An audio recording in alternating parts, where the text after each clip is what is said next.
Coop. What's up, man? Ooh, wait. I'm not getting the audio.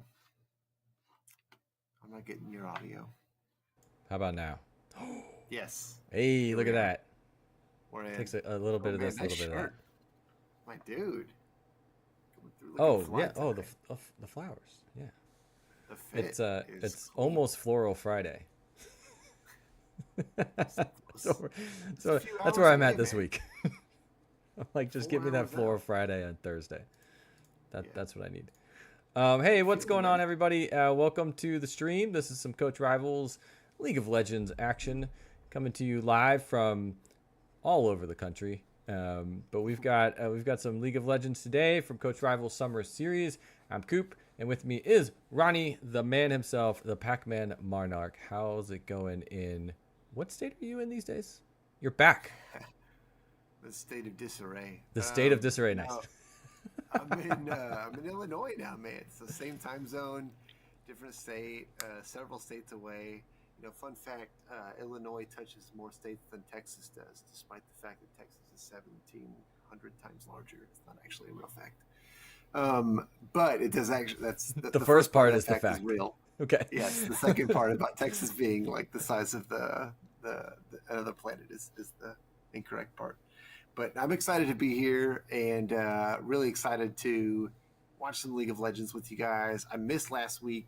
A lot of you guys are on summer vacation. Teachers obviously still work during summer vacation, but there's definitely some downtime. And IT guys, we don't exactly, we definitely burn the midnight oil. And I've been working pretty hard at my school. We've been replacing projectors and computers and all kinds of stuff. So, I'm excited to be back this week. Bummer I missed last week, but I'm ready to finish the season strong. We got the semifinals tonight. We got the finals next week. Can't wait to see who makes it in. It's been such an exciting season, and I'm ready to have some fun casting these games with you tonight, Coop. Yeah, I'm excited too. Just a heads up for those watching, two hats tonight, production and casting. So if I'm looking to the left or the right, if I'm looking this way, I don't know what's going on. There's We nothing are I can not in do the over same there. room. Yeah, if I'm looking this way, I'm saying hello to Ronnie. Hi, Ronnie. uh, which is always fun. But yeah, I've got some production things going on over here. They look like they're in Ronnie's room, but they're not. And then so I'm not ignoring anybody. I'm just dual wielding. Maybe I'll do a little BTS later today and kind of show the workings of production. That's kind of fun. Show a little bit of the I love setup. that we have like almost matching headsets, Coop. I think yours is a slightly different model, but these are both HyperX headsets. Ooh, we might Yeah, be. mine's the Cloud Mix. I think yours is a different model. Oh yeah, mine's the Cloud. No, Alpha was Cloud 2. Mm. Cloud Yeah, 2. mine's the Cloud Mix where you can Bluetooth it and you can also use it. It's pretty cool. Yeah, it's pretty sick. That's I've got awesome. it plugged in, of course, for audio clarity, of course. Absolutely. Oh, look at that. Things seem to be going well. We had a little bit of a snafu, but our friends getting us some lobby codes, able to make that happen. So big shout out to IT. Love it. Yes. You gotta love the folks that make things happen behind the scenes. IT shout out. Yeah, big old IT I'll shout out. take So it. we have we were just talking about this before we got started. Um, what we got going on tonight, and why are you so excited about it? So we're jumping into typically we do a champ match first, and then we do a legends match. And those legends matches go pretty hard because they're always best of twos. But we're in playoffs now, so we're gonna flip things around a little, right? And we're gonna bring you guys some legends tier right off the jump. And we're gonna have green Mm-hmm. team versus one buff, two buff. Spoiler alert: if you missed last week's broadcast, one buff, two buff beat Grubba Dub.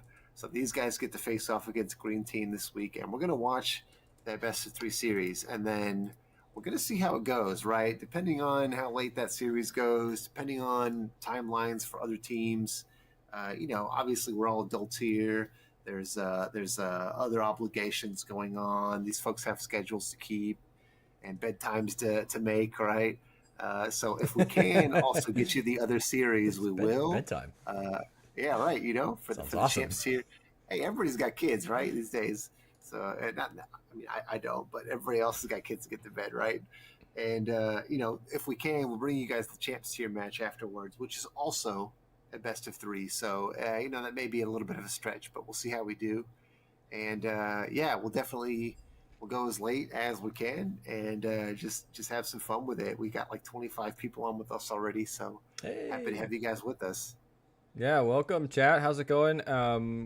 We will be asking you periodic questions. So, first of all, chat, how are you feeling? We got a little bit from us. We got Ronnie, who's been awake for 72 hours, sponsored by Straight. IT Get sponsored by Red things. Bull or something. Yeah, so yeah, we're excited to see these best of threes too, and that's one of the fun things about playoffs is during the regular quote unquote regular season, Blue Sky's here, which is always nice to see. Blue Sky. Is this the hacked Blue Sky or is No, this the real it's Blue Sky? I think it's real Blue Sky. Some topical Yeah, humor. Yeah, there which you one go. is it? So yeah, but we got the best of threes, which is exciting because during the regular season for champs, they are playing best of ones, which is just one, just one game. Oof.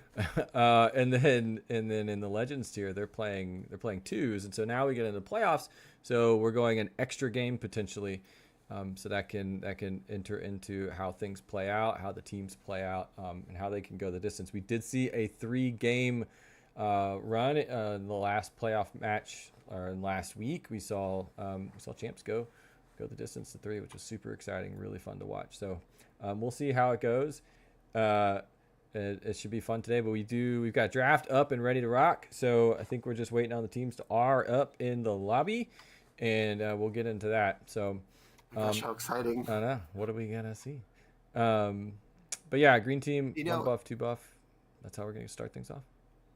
I want to say, Coop, there's been some surprising things this season. Coach Rivals always has its own kind of unique meta. And I've noticed there's been some things that have been left out of the Coach Rivals meta this season that I kind of expected. Like, Really? I really thought we'd see some Smolder. I don't think we've seen a single Smolder game, right? He's one of those champs where it's just like farm, and win.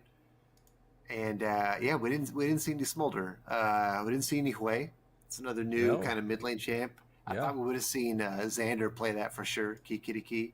I was really counting on him to play some Hui. I don't even know if he plays it. I just thought it was this kind of champ. You're just like, you know what? I got a feeling. Calling him out. Yeah. I think he's gonna play that. Yeah, and there was somebody else too. I wanted to mention. There's another new champ recently, and it's just kind of I'm blanking. But yeah, I thought we'd see a few of those kind of come in, and we haven't. So maybe we'll see a little bit of that tonight. We saw some kind of unique picks in those playoff games last week. We saw some mid lane Yone. Yeah, Aurora is available now. Maybe somebody's going to bust out the Aurora. We got some people in chat saying I would never play Smolder. We got some never Smolders in the chat. So I guess that's the thing. But it's exciting to think about maybe some of these different champs that might come into play as the meta has kind of shaped itself over the season. We've seen a ton of Brand. We've seen that's been fun to watch too. Yeah, kind of a mainstay, exactly. So who knows where it's going to go tonight. We are going to see some picks and bans come in any moment though, so here we go. Yeah, things are kicking off now. So welcome to the draft of our first game. We'll kick this thing off and see how things go. That is a immediate looks like see you later to Fizz. Yeah, I guess Fizz. So 1 buff, 2 buff. Also, they are the team that has. Let me just double check rosters here. 1 buff, 2 buff has Bullet Games. Yeah, he's a known Fizz kind of one trick. So that's a target ban for sure. I don't think a lot of other teams will draw a Fizz ban, and he's the type of player that you take him off maybe a couple of those comfort picks, make him uncomfortable, right? That's kind of the target, right? With comfort bits going away. You may see him not do quite as well as he would on something that he's really, really strong with. Wouldn't call him a one trick, but definitely he's known for the Fizz. Hmm. And I know he's played some ASOL. There's an Yep. ASOL ban So potentially coming in. that's a Sure enough. double time or double mid lane ban against that mid lane, and then these bans are coming in Oh, yeah. quick too, right? Like these are we Boom, did our boom, research boom. bans, Playoffs, baby. Yeah, right? we know each other. Every team has played each other once at this Yep. point. So these guys, no one's a stranger at this point, you know? It's a good point. Yeah, yeah, they have played. They met up. We'll pull that in the bit. We can pull up some of the data from the last time they ran into each other and maybe see how that plays out. First pick a Well, Moo. Oh yeah, my God. Sorry to interrupt. Oh no, my that's fine goodness. because that's an interruptible moment. That is a moment, you guys. First pick a Moo for Green Team. Then we get Set Ezreal on the other side. Bop, bop. Let's see what we're going to have follow up on Green Team for their final two picks before handing it back over for some more bans here in a moment. That Amumu first pick is pretty bold, though. What do you think, Coop? um, yeah, I mean that's coming out strong, saying, "Hey, were you curious who's going to be in the jungle? Now you don't have to worry anymore." And No so, doubt. which it's and then Kaisa. So like these quick, we want what we want, and maybe that's a way of showing what their game plan is over on Green Team. Like, no, we want to leverage comfort in our bot lane, and we want to leverage comfort in our jungle. We feel flexible maybe in those other positions that we can let that happen. But before you even get a chance to come back at us, we're picking these things. We want them. Yeah. Yeah, really, really nice, nice, analysis there. I would say the Mordekaiser is really interesting here because you got Pathfinder playing something that he's kind of known for a little bit here this season. He's played it a couple of games, been really successful with it. Mordekaiser hasn't necessarily been one of those picks that comes out every game, but when you see it, it's pretty terrifying. So he's going to lock that in that first phase, and Green Team's going to figure out their. Looks like they're still going to figure out their mid lane and their support picks later. So the Bard ban comes through, and they're going to maybe target ban another one of those support picks here from one buff, two buff. Leona banned out as well from Green Team means that support pool is getting very narrow all of a sudden. Morgana picked for one buff, two buff. The Leona pick is interesting because it maybe makes me think that they don't believe the Morgana is going support. So Yeah. I there's another wonder. support We ban for Pike. saw some Morgana jungle early in the season, and then we saw some Yeah. pickup from it in other teams. But then when we did see it, it was played in its kind of traditional support role. So it is interesting to see a Morgana pick and then a Leona ban after that, Hmm. unless they know something from their scouting reports. But the Pike ban also coming out. So yeah, we saw the Bard, the Pike. They're really trying to leverage and Zyra. I mean, yeah, they're going now saying, all right, well, dang it, you first picked your jungler, you first picked your ADC. So I guess Threw the us game off. is to target someone. And yeah, just like Simi no Mas saying, there's no Bard on the table. And we've seen some pretty incredible Bard plays this season. Really, really efficient, really effective use um, of Bard, whether it's pathing, whether it's utility. I mean, such a utility play, but also some chase downs with Bard. So that's off the table now. So 3 bans going towards support, unless you were thinking the Zyra might be a mid ban. But yeah, I mean that's some targeting going on. But they left them up to it. They had, Green Team said, "These are your choices. Yeah. You only get mid and support now." And we see the Nautilus pick Shin. come through. So sure enough, that Morgana pick, maybe a jungle, maybe a mid pick. Chad is saying that Ezreal could be mid. Mm-hmm, We got mm-hmm. Shen coming through. Is that a Shen jungle? And then Garen. Oh my gosh, where are all these champs going? Yep. And then I the final pick coming through for one buff, two buff. I am totally thrown for a loop here. I thought for sure the Mordekaiser was going top, but I feel I like it's got to be a Garen top. Pathfinder, going all the way back to his high school days, is a Garen. I wouldn't call him a one trick at all because he's played just about everything, but he's a Garen main. So I fully expect that to go top lane. Uh, Man, this is interesting stuff here. We got maybe a Shen support, um and sure enough, there's the and then Kog'Maw bot lane. The Action is the last band, by the way. They just had some in client issue, or not client, but in draft issues. Also, good call out from chat. The Zyra is a jungle band. Hernandez has been playing jungle Zyra, so so there's definitely some targeting going on there. So yeah, this is there's a lot going on this field of play. I mean, there is some stuff open to interpretation, but I mean, it's a interesting little situation we got going on here. Green team just kept picking top laners, man, and They're just flexible. was They like, just wanna give me flex. everything else. Yeah, green team's like, give me this, give me that, top lane, we'll figure it out afterwards, right? This is crazy. They're saying, chat saying Garen mid. Yeah, So saw it that. maybe still is a Mordekaiser top. Could be Mordekaiser jungle. That was kind of hot for a couple of minutes, a couple of seasons ago. Well, we're all who knows? old souls here, and there's a sense of nostalgia. So maybe there's some throwback going on. The Morgana was a There's so much throwback, flex here. right? Yeah. No, you're right. yeah. Exactly. Yeah.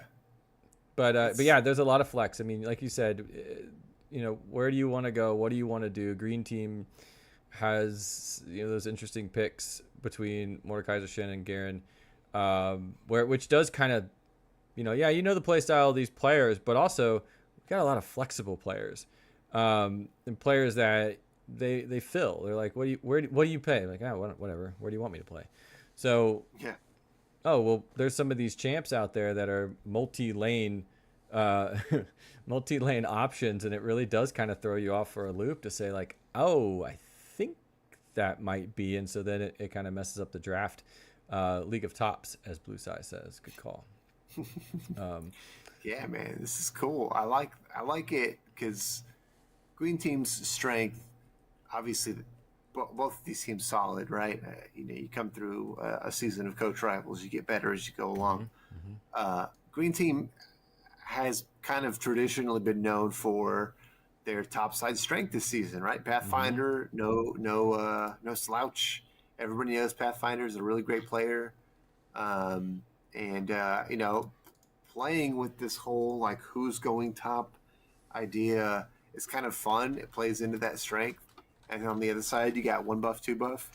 I'd say this team's pretty balanced, but definitely a lot of their standout plays have come from, obviously you've got Bullet Games, who's been targeted in this.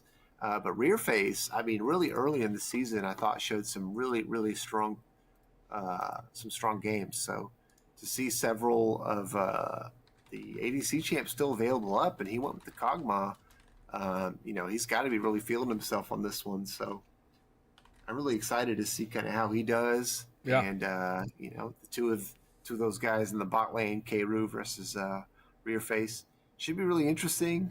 And yeah, I mean, I'm really, really excited to kind of see how it plays out. I think both teams kind of got a little bit of what they wanted, I think so, and I think what we've seen too is these players in this tier, and it's kind of, they've got more than just one trick picks, right? And so it is a little bit of it's okay, and so it gets a little interesting because we've seen different play styles and different things, and so what are you trying to put them off their guard? Are you trying to make them make switch up decisions that just it feels a little bit different than it was when they went into the main strategy and they have to pivot? Maybe that puts them on their back foot a little bit, and how do you get a little bit of an advantage there? But yeah, I mean, we've seen some interesting plays and some play styles from this season, but this tier, it is just kind of, they're working on some of our strategy just kind of happens in the moment, right? We came in saying, what is it that we really wanted as a team? If we get some of that, then great. Plan A is in effect. Well, okay, now we're on plan B. Okay, plan C. And they're still like, that's fine. That's okay. Yeah. I'm just curious if we're going to see like, what we haven't seen is a lot of invades, even though that's kind of like a running joke in CR, that we did see that kind of like circus play last week where both teams like, just so hilarious. But yeah, I don't know. I mean, what do you think? I mean, it doesn't look, I mean, we got into Moo, but I mean, we don't have like a blitz crank in here to really make something spicy for an invade. But what are you thinking? You thinking that we'll just get a classic kind of 5 start, or you think there's something sneaky up in their sleeves for this one? Yeah, I mean, I think Kog'Maw really doesn't come online until he gets some of his extra range with his R and everything. But with the Morgana Rue, the Ezreal Q, Nautilus hook, I mean, anything's possible, right? So I think one buff, two buff will definitely be a little more on the offensive for the initial invade. But yeah, man, I think my biggest question right now going into this is who's going top, right? I know Right. Pathfinder to be a Garen player. I know he plays Mordekaiser. Every self-respecting top players plays Shen. So really, I mean, really, any of those could go. I'm definitely expecting the Amumu to go jungle, but even that's flexible too. Mumu go jungle, Mumu go support. I think the Shen could be either one of those two. So I don't know, man. It's really interesting to see. Um, I'm pretty sure on one buff, two buff, Set is their top laner. I'm not really expecting anyone else to go top there. Well, So we're actually seeing the chat. yeah, Thank everyone for the chat. The real legends of League of Legends yeah. casting here saying Rearface is playing up top. Okay, their Um, face is top tonight. yeah, Rearface is going top. That's interesting because East Phantom has also been really strong for these guys. And I know I got memed for saying his whole username because he prefers you to say just Phantom. But his username is East Phantom 22.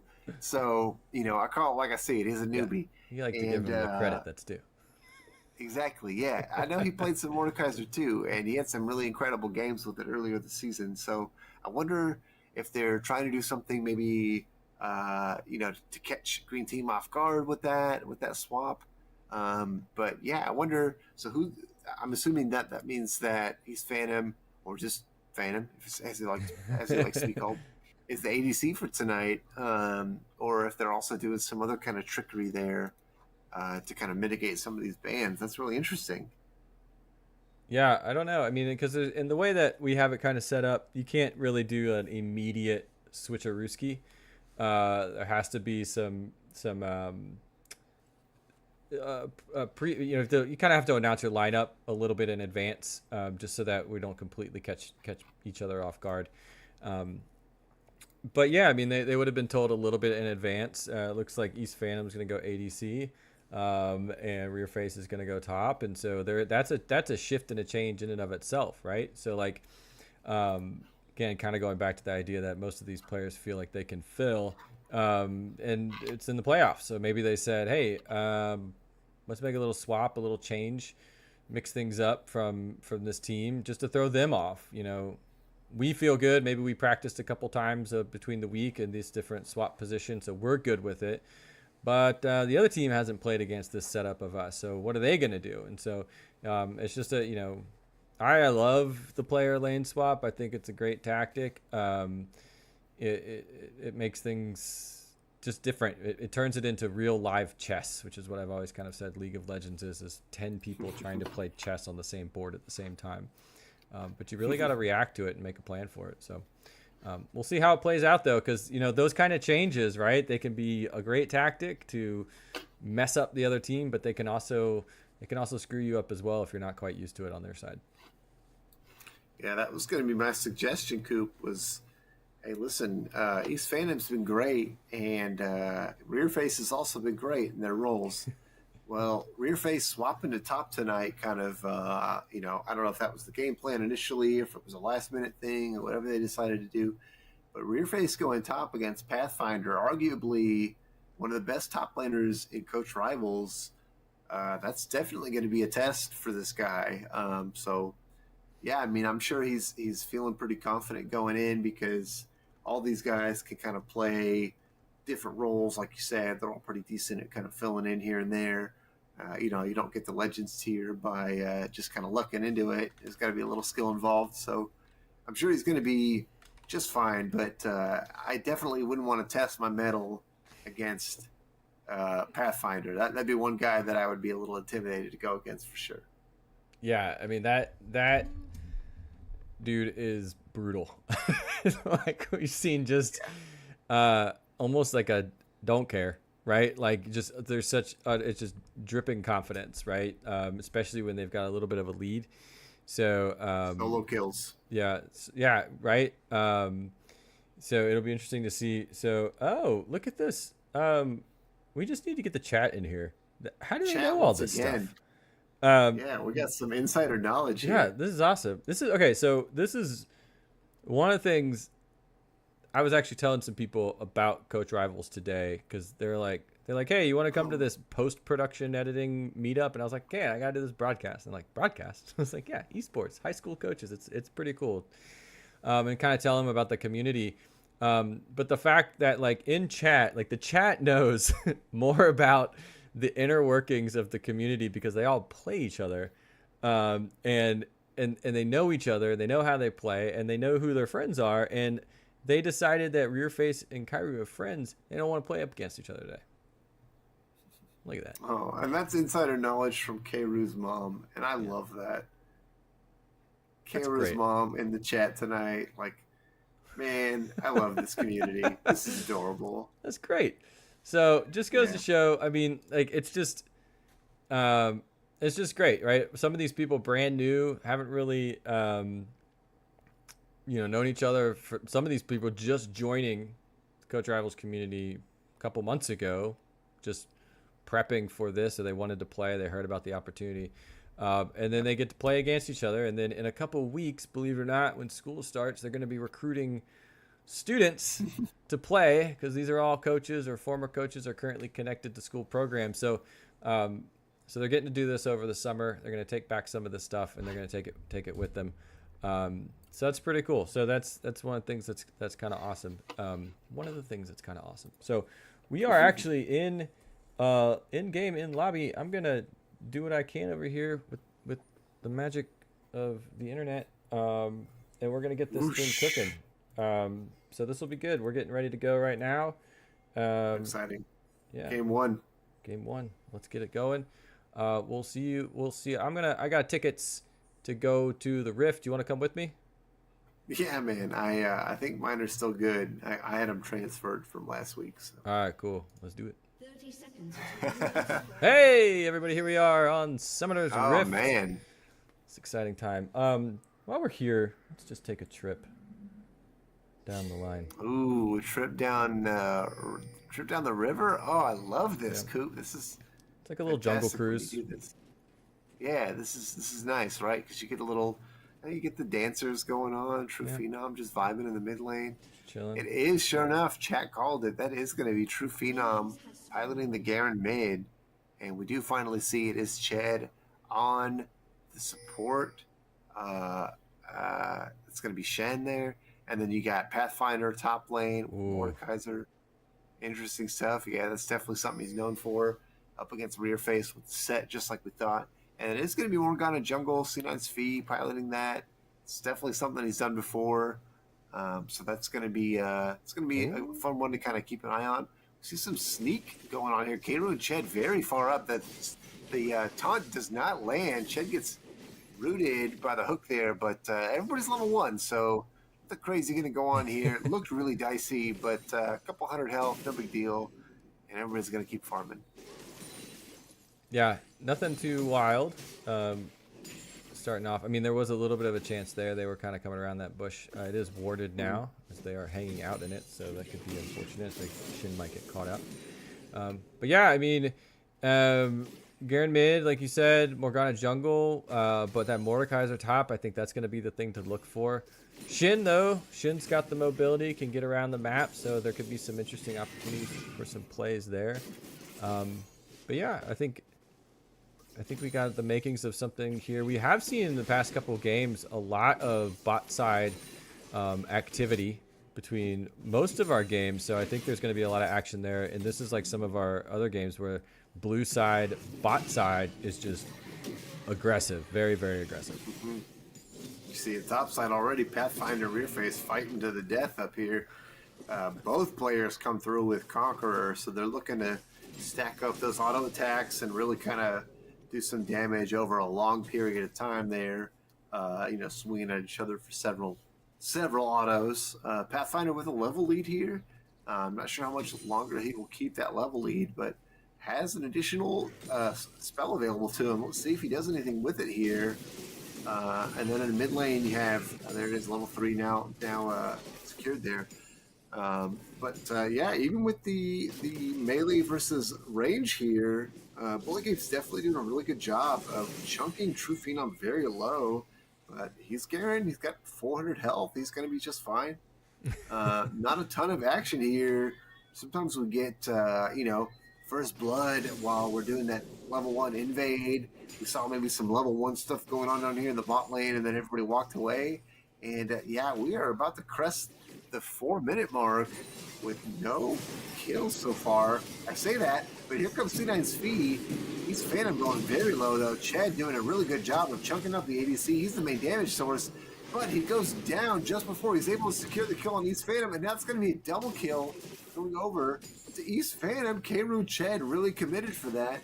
You had the flash from both players, the exhaust and the barrier used, really big time play there from 1 buff, 2 buff to come out on top after all 4 summoner spells used. C9's Feed just in the right place at the right time. Really nice play from all 3 players involved there. Yeah, we were just talking about that 4-minute mark. Let's test our replay button and see how it works. And it does, as we see them coming in, getting that first blood.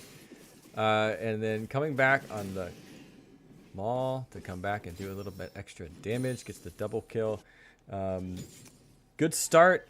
You know, we've seen some early kills around the 2-minute mark in some of these previous games. So, question, will this be a sign of things to come? I mean, that mid lane, like you mentioned, Ezreal, with some of that range of going up against the melee. I mean, hopefully they're just kind of going to maybe see if they can farm enough. They're matched on farm right now.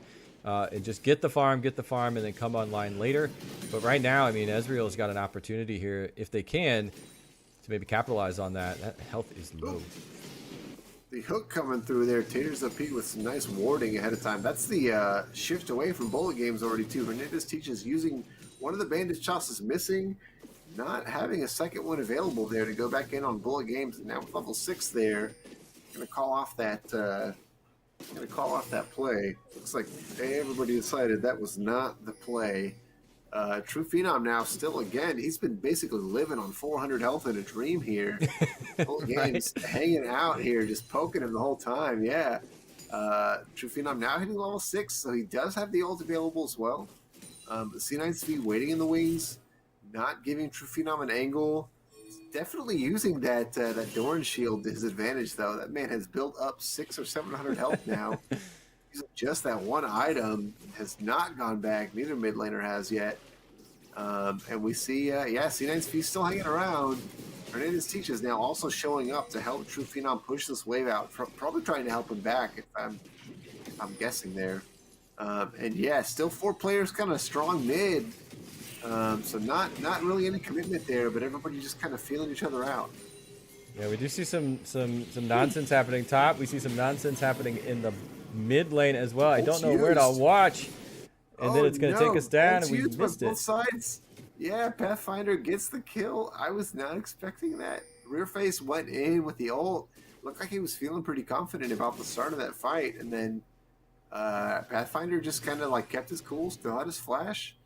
And like I said, this guy knows his stuff, right? He's played plenty of probably played plenty of this exact matchup. Yep. And there he goes. Gets a nice little solo kill once again. The solo kill king, showing why that's his nickname. Playing up their top lane, just on an island of 1+1, and making things happen. I was curious. There was some bunching up happening towards Drake. The junglers were in the same area. The mid laners were starting to make some moves, and then nothing happened. But we did get that kill up in the top lane. Although Morgana is going to get some Drake action over here. So the first Drake's going to go falling down to 1 buff, 2 buff. See if they can capitalize on using some of that extra bit. But yeah, still 7.5 minutes in. Only 3 eliminations. And still no back for Garen. Yeah, he's just chilling, man. He's back in now, but I'm not convinced until I see the items come through. That man is just unbothered and hanging out. Here he goes. He's dual wielding. There he goes. He's coming back. One sword was not enough. You gotta swing him, man. He needs the dual blade. Yeah, exactly. Both players actually. It looks like Bullet Games got his back in as well. Got that sheen. starting to stack up that tier. Now we see Pathfinder flash in on Rear Face with the level advantage. Nice job by Rear Face to get the stun, but he himself is going to be stunned out here by the ult, by the Q from Hernandez Teaches, and that's going to be another secured kill there. Rear Face now going down 0-2.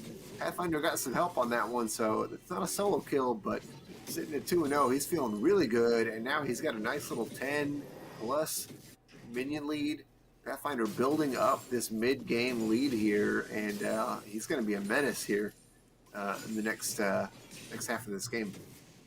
Yeah, and good play too. I mean, you know, confidence in your top laner is good, but sometimes you're pathing and you just want to help join the fight. Amumu being piloted by Hernandez Teaches coming up there in the middle of the top lane and able to kind of just add a little bit of that pressure. But we do see the reverse of this as V comes in to maybe help challenge, gets the root. Very nice. Rear Face is going to come in and take him back to the turret.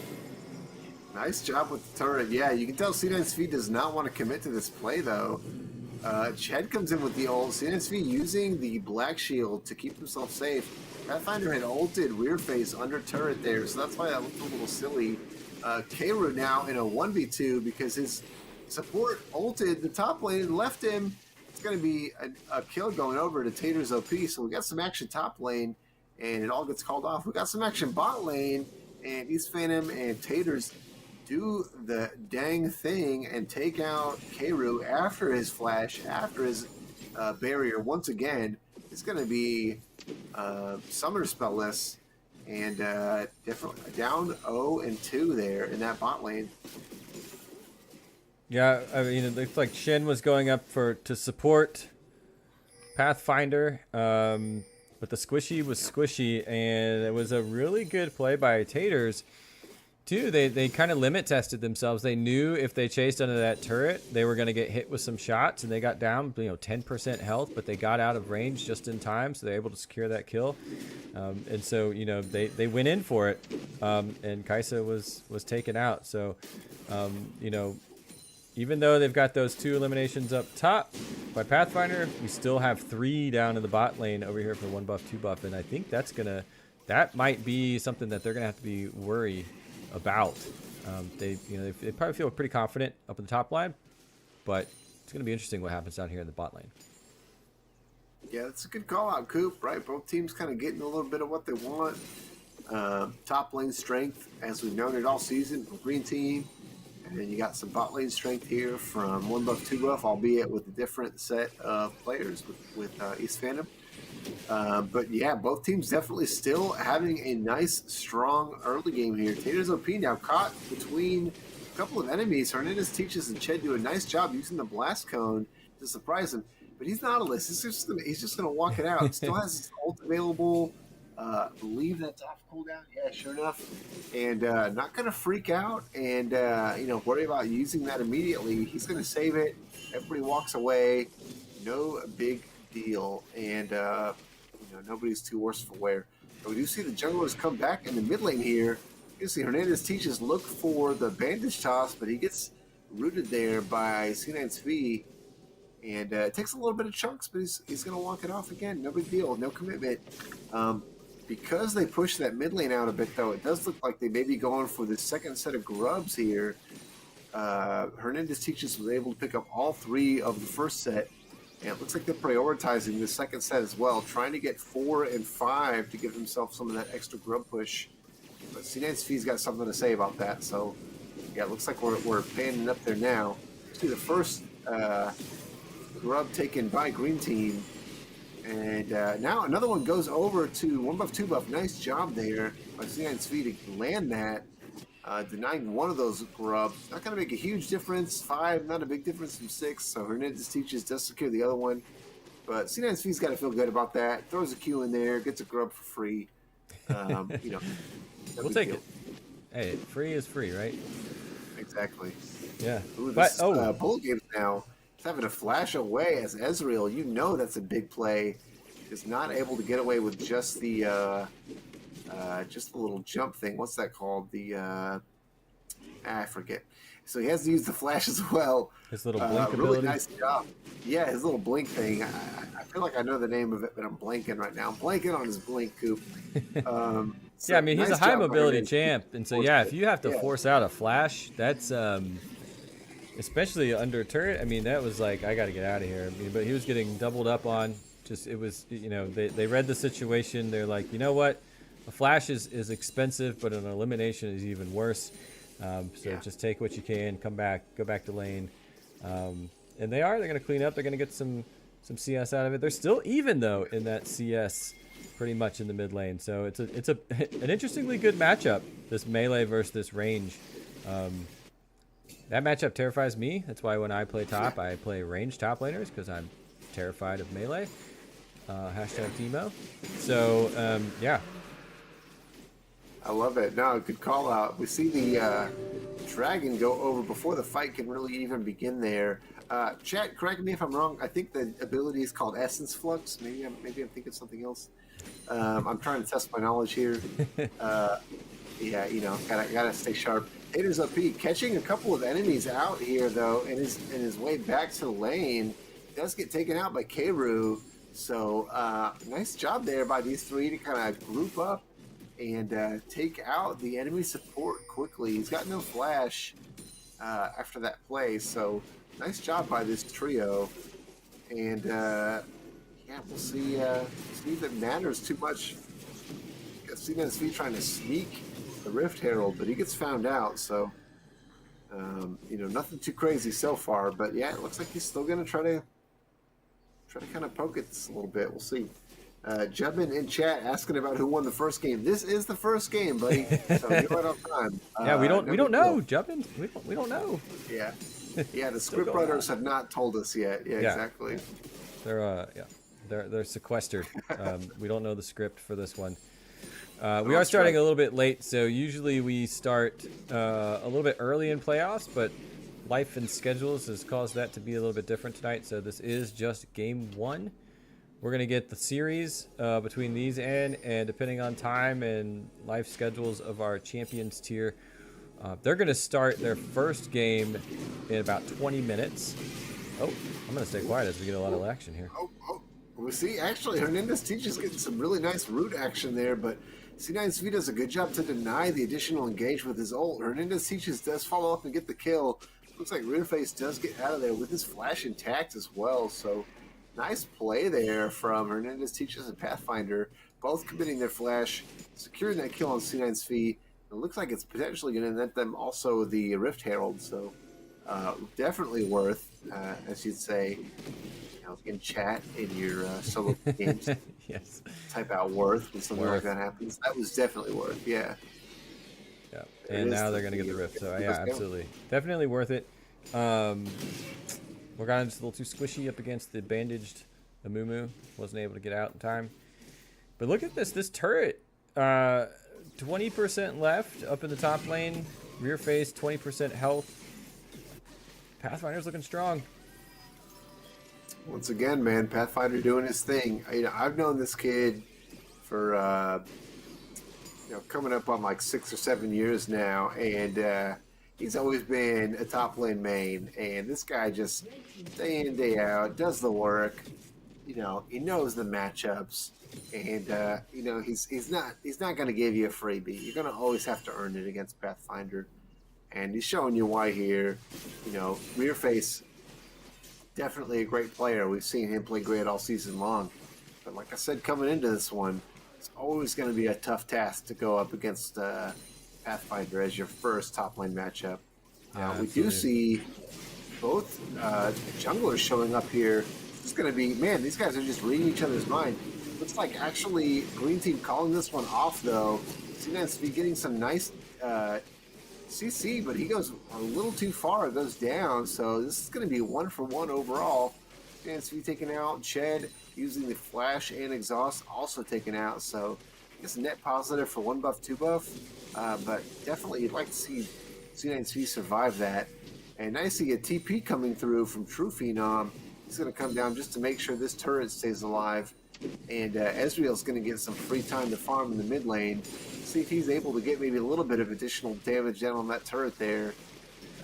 Otherwise, pretty even play once again. See, 1 buff, 2 buff down by about 2,000 gold so far in this one. Coming up on the 20-minute mark. I'd say that's not too bad. I'm sure they'd like to be a little more even, but it seems to be a lot worse. Yeah, and just for the heck of it, let's take a look at that down that bot lane event down there. That was pretty fun. Yeah, there we go. Yeah, Morgana getting in there early and able to kind of get that utility off, but then they were picked off, so unfortunately for them, it just did become a 1-for-1. As we do see the Rifthail dropped here in the mid lane, taking out some turrets, so that's going to be a nearly cracked mid lane. So blue side looking pretty strong, trying to open up that mid lane. We are seeing some progress down the bot lane for 1 buff, 2 buff, as they've been doing some work on that turret there. I think they're itching to open that bot side up. But we're still looking pretty good. Like you said, it's only just over 2k gold lead in green team's favor. I mean, mid lane CS is good. Mumu's looking pretty good. Pathfinder's looking good. Krogma's was doing so. I mean, it's not wide open yet by any chance, but we are getting some posturing here for a Drake fight.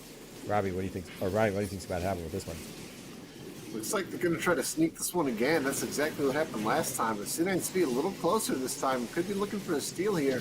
Not really committing to this one with the TP coming through from Pathfinder. Looks like it's going to be another dragon taken here by Green Team. That's exactly the way they did it last time. C9 Speed and the team on the way. Green Team rush it before Speed can get into the pit. This time they decide to go ahead and call in Pathfinder from the flank. It's going to give up some turret damage in the top lane. They secure that second Drake and continue that dragon stacking there. It's got to feel pretty good. Feels like a win when you get something like that, and they don't lose the top lane turret either. Yeah, good smart plays. We talked about it took about 4.5 minutes before we saw our first kill, and since then we haven't really seen. We've seen people make plays that they know that they can get out from. Whether that was Taters going in and securing a kill when Shin went top. We've seen some limit testing going on, so very strategic, both these teams so far. Yeah, man, like you called out earlier, this mid lane, True Phenom should be down by 50 CS. This man is dead even with this Ezreal and looking for more here. Bullet Games could go down. The ult coming through from True Phenom. Sure enough, he does get the ult, and even though Bullet Games used the flash, True Phenom Hernandez teaches did not. They are chilling there in that kill. There's going to be some action on the other side here. He's Phantom now just on the edge of death there. Gets the Black Shield, able to stay alive. Gets the 2-for-0 there in the bot lane to strike back for 1 buff, 2 buff. So they lose their mid laner, but they get a 2-for-0 in the bot lane. 1 buff, 2 buff striking back and keeping this game close. Yeah, they didn't just lose their mid laner. They lost 2 turrets. 2 turrets to Paradise there in the mid lane. But they did put up, but they showed, what I saw out of that was, okay, you caught out Bullet Games in a 2-for-1. But they went 3-for-2 down in the bot lane. They came out ahead, no losses, taking out a turret. So the action happening down there in the bot lane. Krogmaw is up. I mean, look at that CS lead there. The kill's got 303. That's looking like a pretty scary win condition for them. Feed the monster and see what happens. I mean, this blue turret in mid lane is also very low. So, I mean, they're still close. There's just a lot of these little pockets of action happening. Yeah, you're seeing some of these items come online. You mentioned Kog'Maw with a nice little lead there. He's got 2 completed items plus his boots. And Kayru not quite there just yet. So East Phantom feeling really strong at the moment. Kog'Maw, as soon as he starts to get some of those items online, same with Ezreal, you see a real big difference in the amount of damage they can put out. Ezreal's got the 360 stacks on the tiers, so as soon as he buys that mana Mura, it'll turn into a Mura mana. Is that how that works? It's not the other way around, I forget. So he's got to feel good once he finally gets that buy-in. But every moment he does not purchase it, he is not really stacking towards anything. So we'll see when that comes through. You get Tater's OP caught out, but once again, he's a Nautilus, so he's going to be pretty hard to take down. They decide to go for East Phantom instead. This man is in the death realm with Pathfinder. He gets pretty far away, but does eventually get taken down. 2-0 for Green Team in the enemy jungle. Means they're going to get a nice little play there. And with 4 players still in the top lane, they could be looking for a Baron. Bullet Games and True Phantom, they're no longer in the mid lane. They're still in this 1v1 until their doom. Both of them go down in the bot lane, and it's all for nothing, man. That's so weird. These guys just they hate each other. They want to fight, right? And in the meantime, the Baron goes down to Green Team. So that's going to be Green Team with 4 members with the Baron buff on. They're all going to go back and buy and potentially look to push to get a few more of these turrets.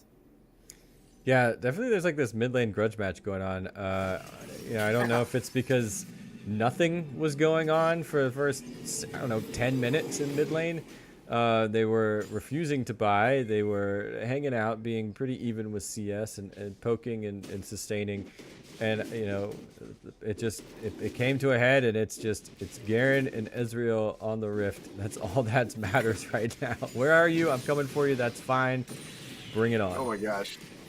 Yeah, it's like, no, Lux is my girlfriend. No, Lux is my girlfriend. No, I don't know. I don't know the lore. But yeah, now we're going to see Garen going a little too far. Several players from Green Team coming up here to take him out. East Phantom does eventually take the kill. Several members are still in this area for the Dragon contest. But once again, Green Team takes the Dragon before 1 buff, 2 buff can arrive. And now they're looking for the fight afterwards. They're going to already take that Tater's OP. And now they're going to look for an additional kill here, and that's going to be East Phantom going down. Sorry, Rearface and East Phantom changing roles, freaked me out. So that's going to be a 3-for-0 and 3-for-1 and the Dragon. That's going to be Green Team's 3rd Dragon of the game as well. They had managed to capture that first one, be sitting at Dragon Soul, but they're just 5 minutes away from that. So Pathfinder now looking to teleport top to take care of this minion wave. Takes quite a bit of damage from Bullet Games on the way out, but he's Mordekaiser. He's on 4 kills, 500 gold bounty. He's chilling, man. He's feeling himself. Yeah, he's doing okay. Not a problem there. They still have this buff, and they are making it move down these lanes. They had some buff down there, so they're just gonna let the cannon minions do a little work while they back off. While Pathfinder is up in the top. So, I mean, they've got the power of that buff still on, I think, 4 members. Although we are seeing a little bit of catch out. Garen, Phenom, 3v1. Phenom, run! Oh, no. He decided he knew he was dead. He's like, I'm going to try to take someone with me.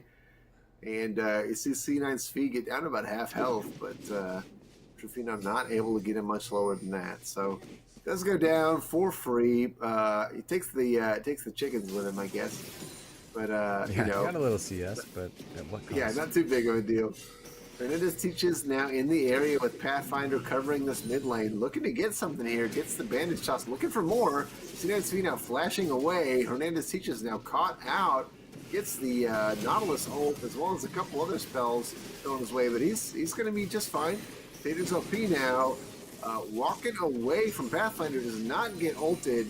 He's saving that one for someone else. Tater's OP does survive that. Pathfinder, though, still saving that ult, looking for a target he can use it on. Sudan's V, maybe the target he's looking for with the Black Shield. He's going to decide not to. The fight continues as these guys are trying to retreat in the enemy jungle. True Phenom and Rearface now facing off in the bot lane.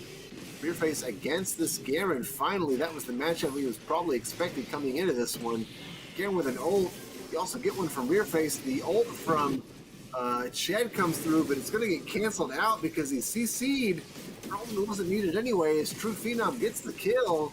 And now you've got the rest of the players from Green Team on the run. Hernandez teaches down to about 20 health. Somehow still alive. Bullet Games gets ulted by Pathfinder. He's going to get taken down. And now this man is in a 3-versus-1. After taking down an additional, K-Root comes in as well to help out. And Pathfinder is still taking quite a bit of damage. He does take out the enemy team for the A's with a little bit of help from his friends. Oh my goodness, Hernandez teaches is still alive, but he retreated to take out the enemy blue buff. These guys are taking everything. Green team comes out aces, now up with almost an 8,000 gold lead after that play. These guys are on fire here in the last 5 minutes. Yeah, and let me go back and see. I think I got something there. We got some replays of a couple of these fights. I'm gonna see if we can get a little bit before.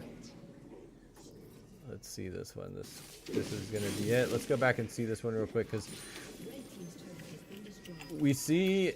Let me pull it back. This is Bullet Games is chasing a very, very, very low Hernandez teaches. It almost gets off the final kill until the Death Realm.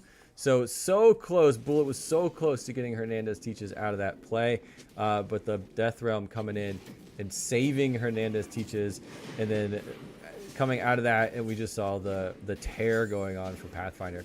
It looked like One Buff was about to turn that whole situation around. Set was going down, did some serious damage on that bot lane turret, and that opened up some play, and they were doing a chase. They were making it happen, but just the unkillable Mordekaiser just did work. Great timing. Yeah, this man is doing his thing today. 6-0-6. One of only 2 players in the game with no deaths. Hernandez teaches and Pathfinder have not seen the gray screen just yet today. And I don't think they plan on it, my friends. So they're looking at Baron here. Second Baron of the game, right on spawn. And with only 10 seconds until Dragon, looks like they may look for both objectives here as True Phenom goes for the Dragon. You can see he's hanging out over there. They're going to rush this Baron to potentially try to run down to that Dragon to look for the Dragon Soul. See Hernandez, Teaches, and K-Rool heading down there. They may get cut off here by 1 buff, 2 buff. They got the Baron buff, so the minions are going to be pretty strong. 1 buff, 2 buff, though. 4 players strong in this mid lane. You get the ult coming through from Ched to make sure that True Phenom can take that Dragon. And now he's looking for more. The flash in from Ched. These guys are looking to collapse on the enemy team. 1 buff, 2 buff. But he caught unawares here. They lose the Baron. They lose the Dragon. 1 buff, 2 buff looking a little bit lost here. They're really going to have to retreat to their base. Green team getting everything in the last few minutes. Continues to stack the advantages. Now with the Mountain Dragon Soul, they're going to be 20% harder to kill. These mid lane turret here, this mid lane turret's going to go down in a heartbeat. Top lane also getting pushed by Pathfinder. Looks like Green team looking to put the final touches on this game, the final nail in the coffin here. The Nexus turrets are really the only main structures standing as Pathfinder and Ched team up to take out this top lane turret, this top lane inhibitor. 4 players strong still here. 5 players strong, I'm sorry, for Green team. And they're looking to potentially end the game here as the respawn timers come back from 1 buff, 2 buff. These players have bought items. They're feeling really strong. Pathfinder getting very low. Still has the shield available. Does go down. That's a huge shutdown there. Sinan Svi also getting a kill. Hernandez Teaches, though, getting one back. Taking several tower shots. K-Rool very low. Goes down to the shut. The shutdown goes over to the exploding Kog'Maw. Are you serious? Sinan Svi, Bullet Games, stay alive. The ace comes through. 1 buff, 2 buff. On the steps of the fountain, secure the defense for their Nexus turrets and continue this insane game. We're going to several more minutes, boys. 30 seconds on the respawn timers for just about everyone. 1 buff, 2 buff now has been able to catch their breath, and so have I, Coop. Oof. Yeah, that was wild. I mean, I would say it's worth another watch, wouldn't you? Quite the fight going on here. I mean, they were definitely going for the end. We see Bullet Games moves over to one side, comes back over. They see the Kog'Maw is getting the death going on with the kill at the end there, and translates it back over. And so all of a sudden, we saw an ace just a little bit before. We see them try to take the base, and they can't. I mean, that's a pretty big pickup. Oh no, Coop! It happened. Okay. I caught it. Yeah, what's that called? The Acathian surprise. That's Kog'Maw's passive. I don't know that I've seen too many of those pick up a kill, so that was pretty impressive from East Phantom. Even in death, he's still trying to carry the team. So Still making love things to happen. see it. Exactly. Yeah, that's a cool one, man. That's like back to season like 1 or 2. You used to build up like a ton of ability power because the passive scaled off AP way back in like season 1 and 2. So you like die on purpose and then like suicide to like 3 or 4 people, just blow them up. That was awesome, man. So nice job there by East Phantom. I'm sure he didn't mean to die, but at the same time, it was Tactical death. again, yeah. You say a worth in chat for that one for sure. So now up by just about 11,000 gold here. Green team really looking to finally close this one out. The bot lane turret and the bot lane inhibitor are the only structures outside of the Nexus. So that's the focus here for Green team. Looks like they're trying to usher these minions in. Rearface getting a couple sit-ups in. Love to see it. Set is one of those champions where his taunt is totally acceptable in any situation. Rearface definitely earning some respect points for me. You do see several players from both teams grouping up here, looking to push this minion wave in, but not having any success. Green team really trying to corral 1 buff, 2 buff into this bot side area here. But Rearface and a little bit of minion wave clear from Svi is more than enough to keep these minions from crashing. So we'll see if either team gets impatient, decides to pull the trigger. But right now, here we go. Hernandez teaches now being the one to go in. Decides to use the ult after landing the Q, and East Phantom does go down. You see some additional damage coming through here from Kayru right on the edge. True Phantom lives with like 6 health. True Phenom, I should say. Tater's OP goes down in that extended fight. So both bot laners and now the top lane as well. And in that chaos, Kayru and True Phenom were hitting the Nexus turrets, and they're going to take out the Nexus as well. It's going to be game 1 going over to Green Team. What a game, Coop. That was a spicy finish. Yeah, that was good stuff. We're gonna head. I got all the replays popped and ready and locked and loaded. So let's go ahead and pull those up. So while we do a little post, while we get into the next one, because that's just game 1. We got a lot of things going on for you tonight, folks.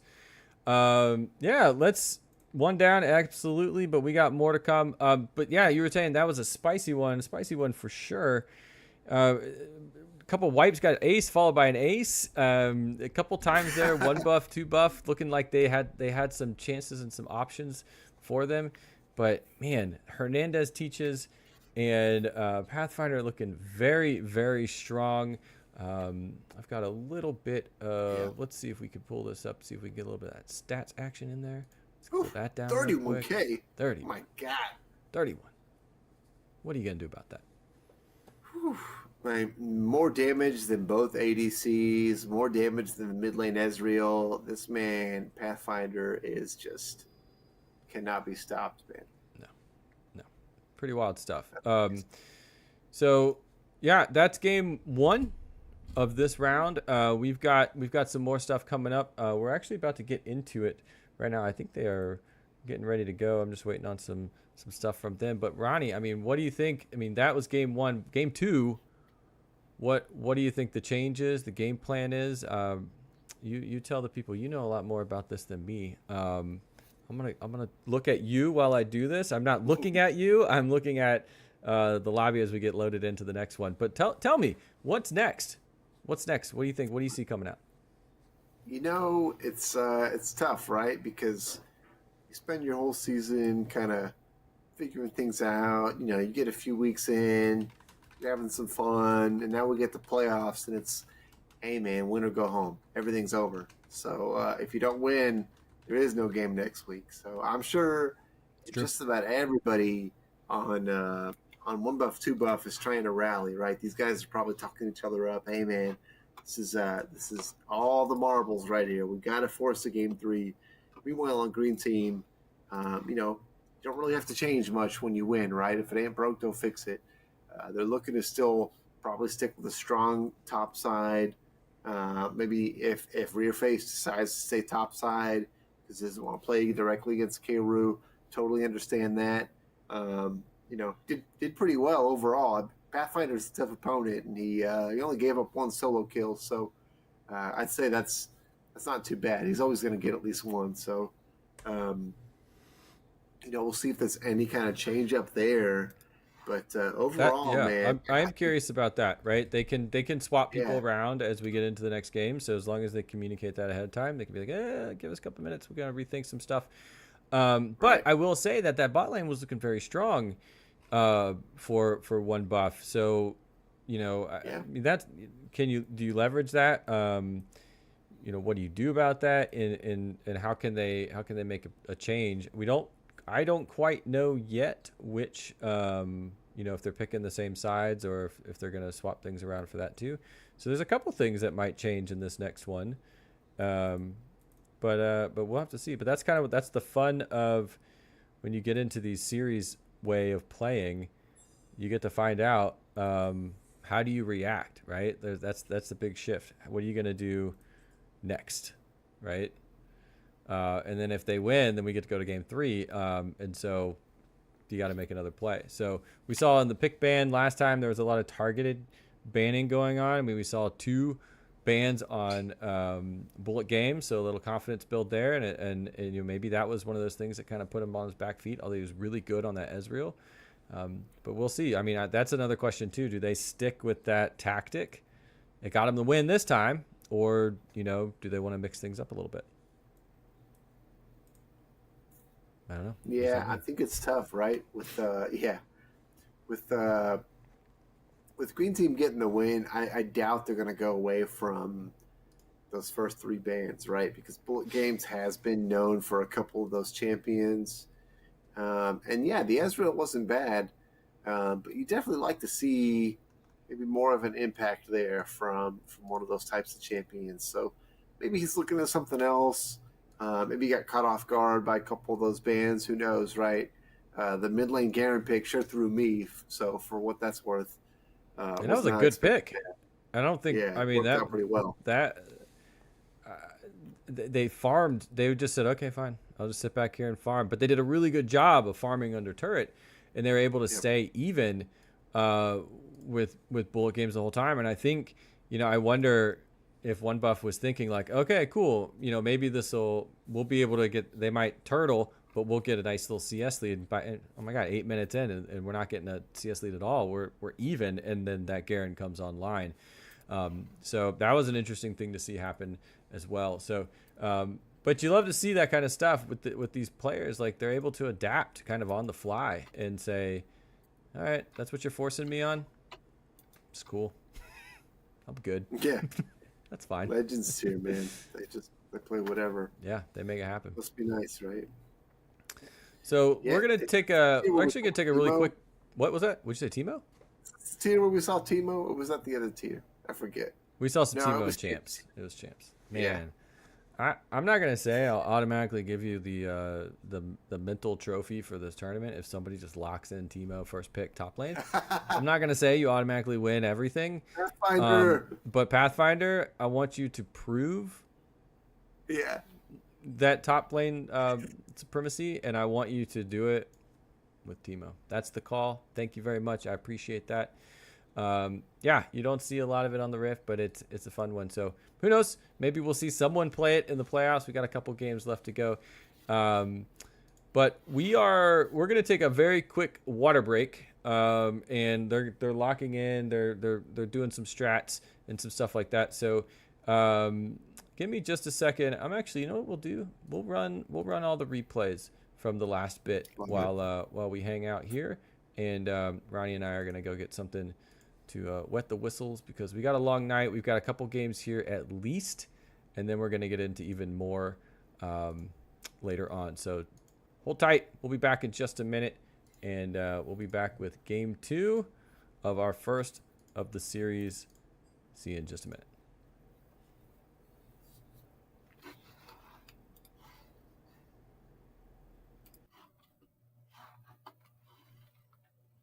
Good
And we're back, I think.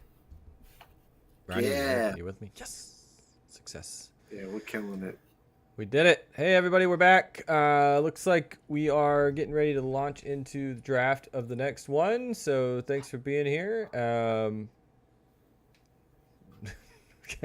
idea what All I just 25 watched. of you? 25? Yeah, I know. Just looking at the chat. Just you never know what you're going to see in the chat. But yeah, we're here. We're back. We've got the game 2 coming up. Looks like the draft is ready to be linked, and we're about to get it. So they are ready to rock and roll. And I think we are going to see a side swap, and we're going to see some role swapping. So we got all sorts of fun stuff happening today. Oh man. Yeah. So I think it looks to me, I think what I hear and what I see is bot and top for one buff are going to be going back to their respective lanes. So the friendship is over. Oof. And so they've decided, you know what? Let's see what happens when we get back down in there.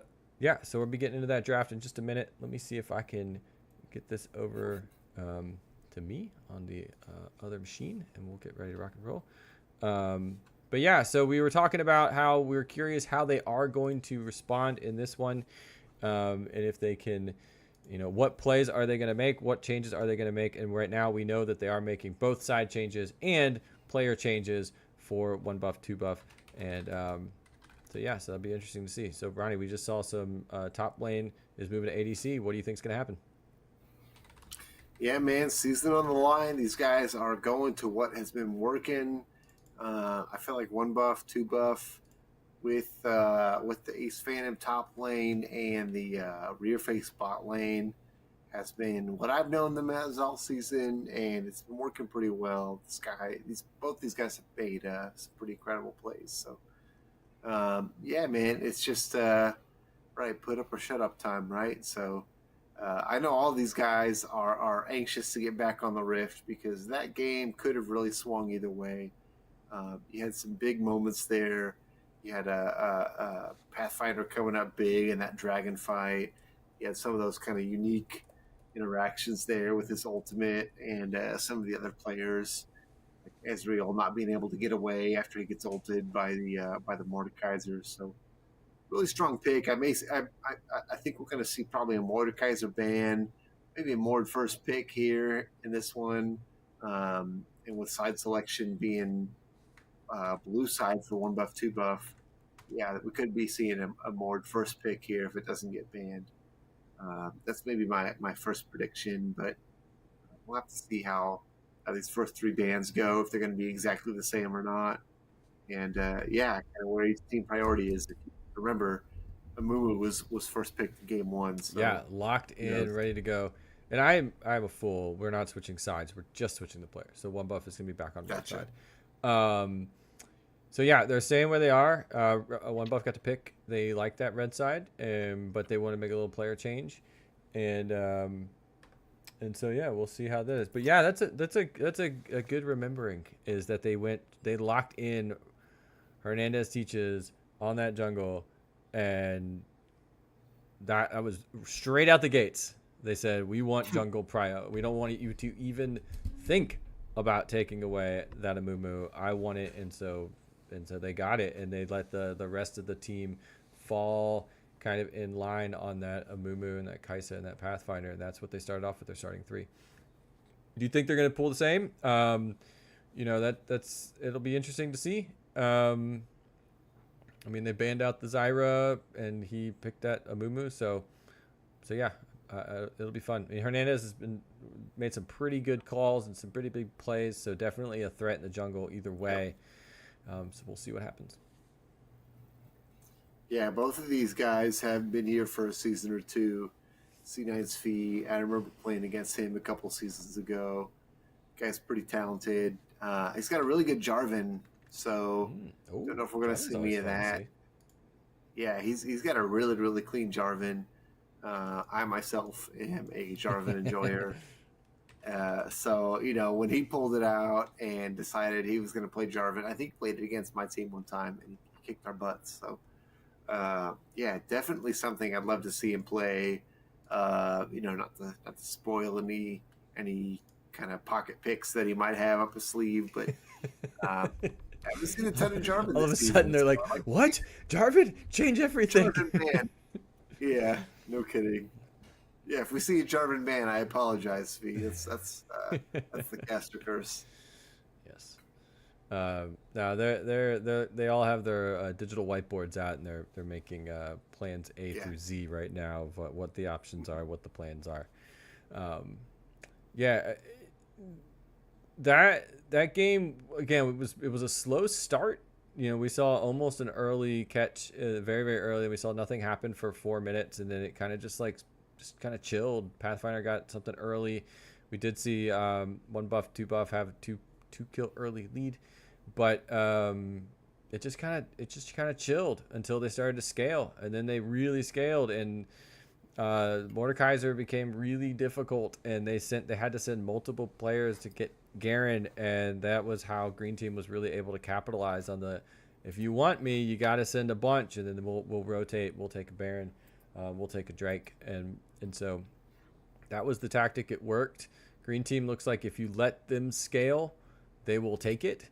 I'm curious if maybe we'll see a little bit more aggression, a little bit of risk. This is it for one buff. They gotta win. Green Team has, they got a safety game. They can kind of let this one ride and kind of see where the win conditions are, but it's gonna be up to one buff to kind of set the tone for this one. yeah. So I think the Teemo stonks are increasing, my man. You could Yes. see some Green Team Teemo. Who knows, right? Ooh, I hope They got a so. game to give away. Yeah, who knows? So we are going to see picks and bans come through here. We won't have to speculate for much longer. Green team still on blue side, one buff, two buff on red side. These bans are coming through fast and furious. Braum banned out in game one, banned out in game two as well. But Mundo, a change up here, followed by Asol, looks like. So the Fizz still available, and Set banned out by one buff, two buff. Wow, that's interesting.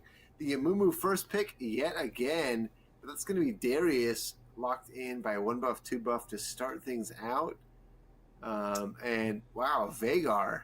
Oh my goodness, this is nice change up by one buff, two buff. Green team looks like so far sticking with the tried and true. They could go with the Kaisa and Mordekaiser picks here again too, potentially. Yeah. Nope. They're gonna take Ez. So, and Bard, early pick Bard. So they're mixing up things. They're prioritizing that Bard pick, setting a tone. They picked what they wanted. Ezreal was still up. Bard is on the board, first round pick. And wow, that's pretty big. I mean, I guess maybe second round pick, but they picked them. Yeah. They got him. And but Veigar over on Chance one Bard. buff. What do you think that's? I mean, we've seen Veigar kind of be flexible. You think that's Yeah. a fizzy Chat is saying Veigar? that's a Veigar bot. Okay, So- I've seen we saw that very very well played, punishingly, annoyingly so. So that's we've got another interesting team comp options coming up, and seeing those flexible plays coming in. Yeah, and Green Team with the Ezreal lock-in, we saw it played mid lane game one by one buff, two buff. Could see a bot lane here in this one. Who knows, right? Pretty flexible pick. We're pretty sure the Bard's going to Ched, but with the Janna lock-in there, going alongside potentially that Veigar bot lane, this could be pretty interesting, right? Like, you could see Veigar look for the cage, Janna look for the ult to push everyone into the cage potentially. Right. Who knows, right? That'd And be then the fun. bands coming through here: Rumble, Ukshan, a couple more coming through as well. Before we finish up the Garen ban, I like that because Green Team with that Garen was pretty dangerous in game one. And the final ban here for Green Team before we move on to the final four picks and start trying to speculate a little bit more about this full team lineup. Coop, this is juicy. Yeah, 10-second countdown, the drama. Oh, we did see Bullet Games Nafini. has played it's pretty Yep. good, with Nafini in there in the mid lane too. Very aggressive on that play. So still some priority for sure going against Bullet. Fizz up, Aurora up.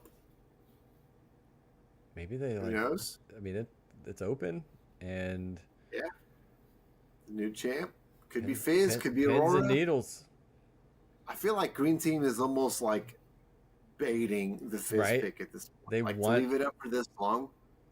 Yeah. Ooh, the Zach pick up here for 1 buff, 2 buff. I love Zach. I know. I was about to say, well, that One of my makes you favorite happy. champs. Yeah, this is great. I know all the Zach angles, my man. This is going to be fantastic. That's got to be a Zach jungle, I would assume, with Janna already being locked in too, and Darius in the top lane. Not really going to see that guy go anywhere else. So we are only waiting on that mid or ADC pick, depending on where Vagar goes. And then on the other side, Green Team locking in the Malzahar, looking for some of that lockdown. CC there. And the final pick, potentially their top laner here. Let's see who it's going to be. Mordekaiser still available for both teams, but I guess with Darius already locked in, 1 buff, 2 buff, probably going Darius top, and the Vayne locked in by Pathfinder.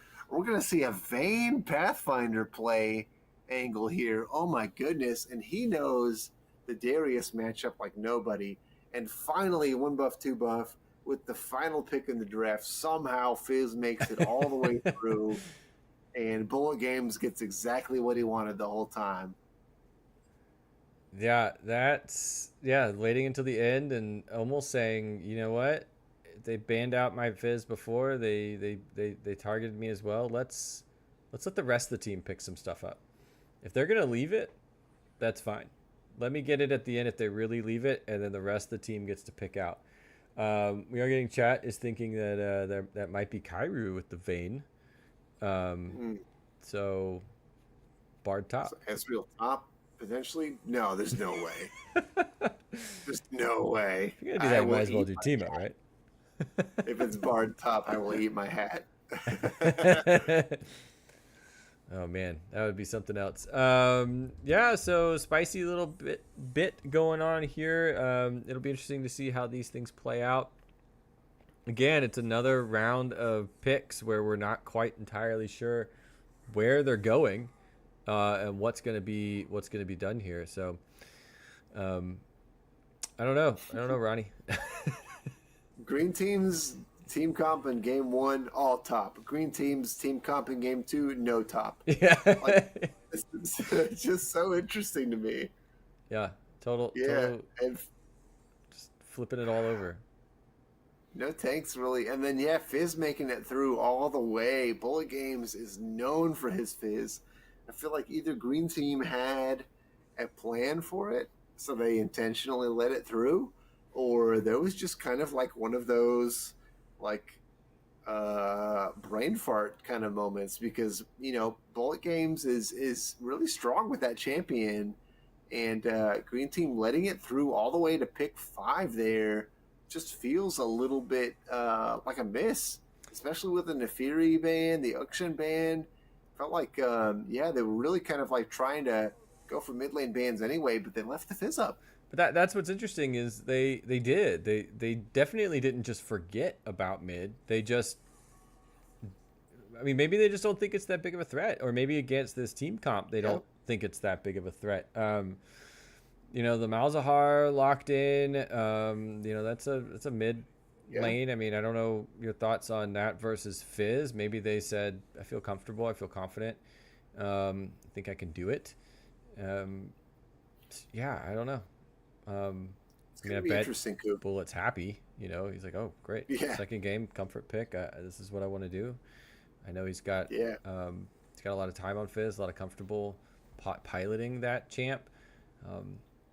So we'll see. But the Zach, his biggest dilemma is which skin he's gonna use. Yeah, really, it just comes down to the cosmetics at this point. There is a big change over here though for 1 buff when it's coming down to the jungle, right? We had Morgana in the jungle, and now we have kind of the opposite. We have Zach in the jungle, so that's a really big shift for jungle play, jungle pathing, jungle everything, going from Morgana to Zach. But yeah, I mean, just like Dopey in chat saying, Amumu, they let him through first pick it. It was such a powerhouse last game, and maybe 1 buff thinks that they made some other changes, other decisions. They got rid of Jinx and Set, and a little bit of Zyra, but maybe they felt okay that Amumu's coming back. Yeah, right. They had a chance to ban it there in the first phase, decided to go for the set ban instead. Definitely some big setups there by Amumu. He didn't die until the last 10 minutes of the game. A lot of big ganks there. Had really good objective control as well. So Hernandez Teaches does draw the Zyra ban, but getting that first pick of Mumu locked in yet again, it's got to feel pretty good.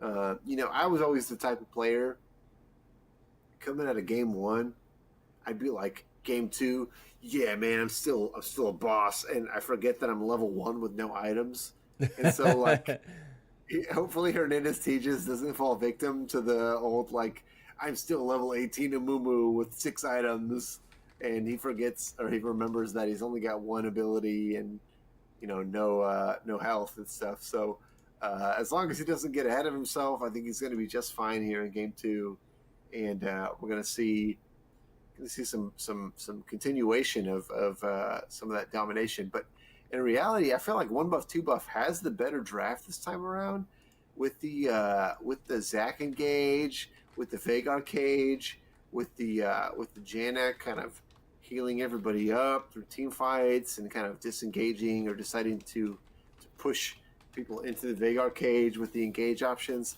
I mean, I just feel like it's 1 buff 2 buff has a very clear way to start fights. The green team either has to land a nice Bard ult, or they're going to just follow up on one person they see with Malzahar. I just feel like 1 buff 2 buff kind of won this draft a little bit if I had to give it to somebody. Yeah, and I love the Veigar. I love seeing Veigar out. Veigar's super fun to play. The scaling on that champ maybe will help them in this realm as long as they can get that AP up. Green team, we know they want to scale, but this is not a team full of top laners. It's an Ezreal and a Vayne and a delete button called Veigar. So if they go the distance, then Veigar's got a couple targets over there that they can just drop the bomb on them. And maybe if green team does their sustain game, 1 buff has a couple things in their pocket that they can help level the playing field and even the fight. We saw in some of the fights in the last one, it was just green team could sustain. Yes, the Nautilus was able to sustain, but man, green team, they just couldn't chunk them down. And with the ability to do that cage, whether it's a boundary, whether it's locking someone down, and then dropping that in. Fizz has the utility. Zac's got the come out of nowhere. You never really know where Zac is. I think this is a different type of team entirely from 1 buff's first game, which is going to be exciting to see how they play that out. This is crazy. Bullet Games is going no skin on Fizz. I'm just kidding. That's not true. He's like Faker. Yeah. I don't need no skin. I don't need to use my own skin. Yeah. No big deal.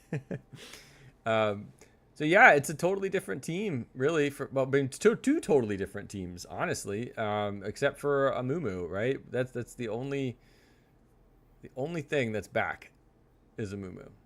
Yep. Chat currently predicting green team by 1 vote. Looks like it's getting pretty close with just a few seconds left. Ooh, 8-8. It's 50-50. Ooh, 1 buff, 2 buff. Keep pull it it going. ahead. Yeah, you got about a minute left on the poll, and you can use your Coach Rivals points to vote as much as you want. 1 buff. Oh, 1 buff is looking strong.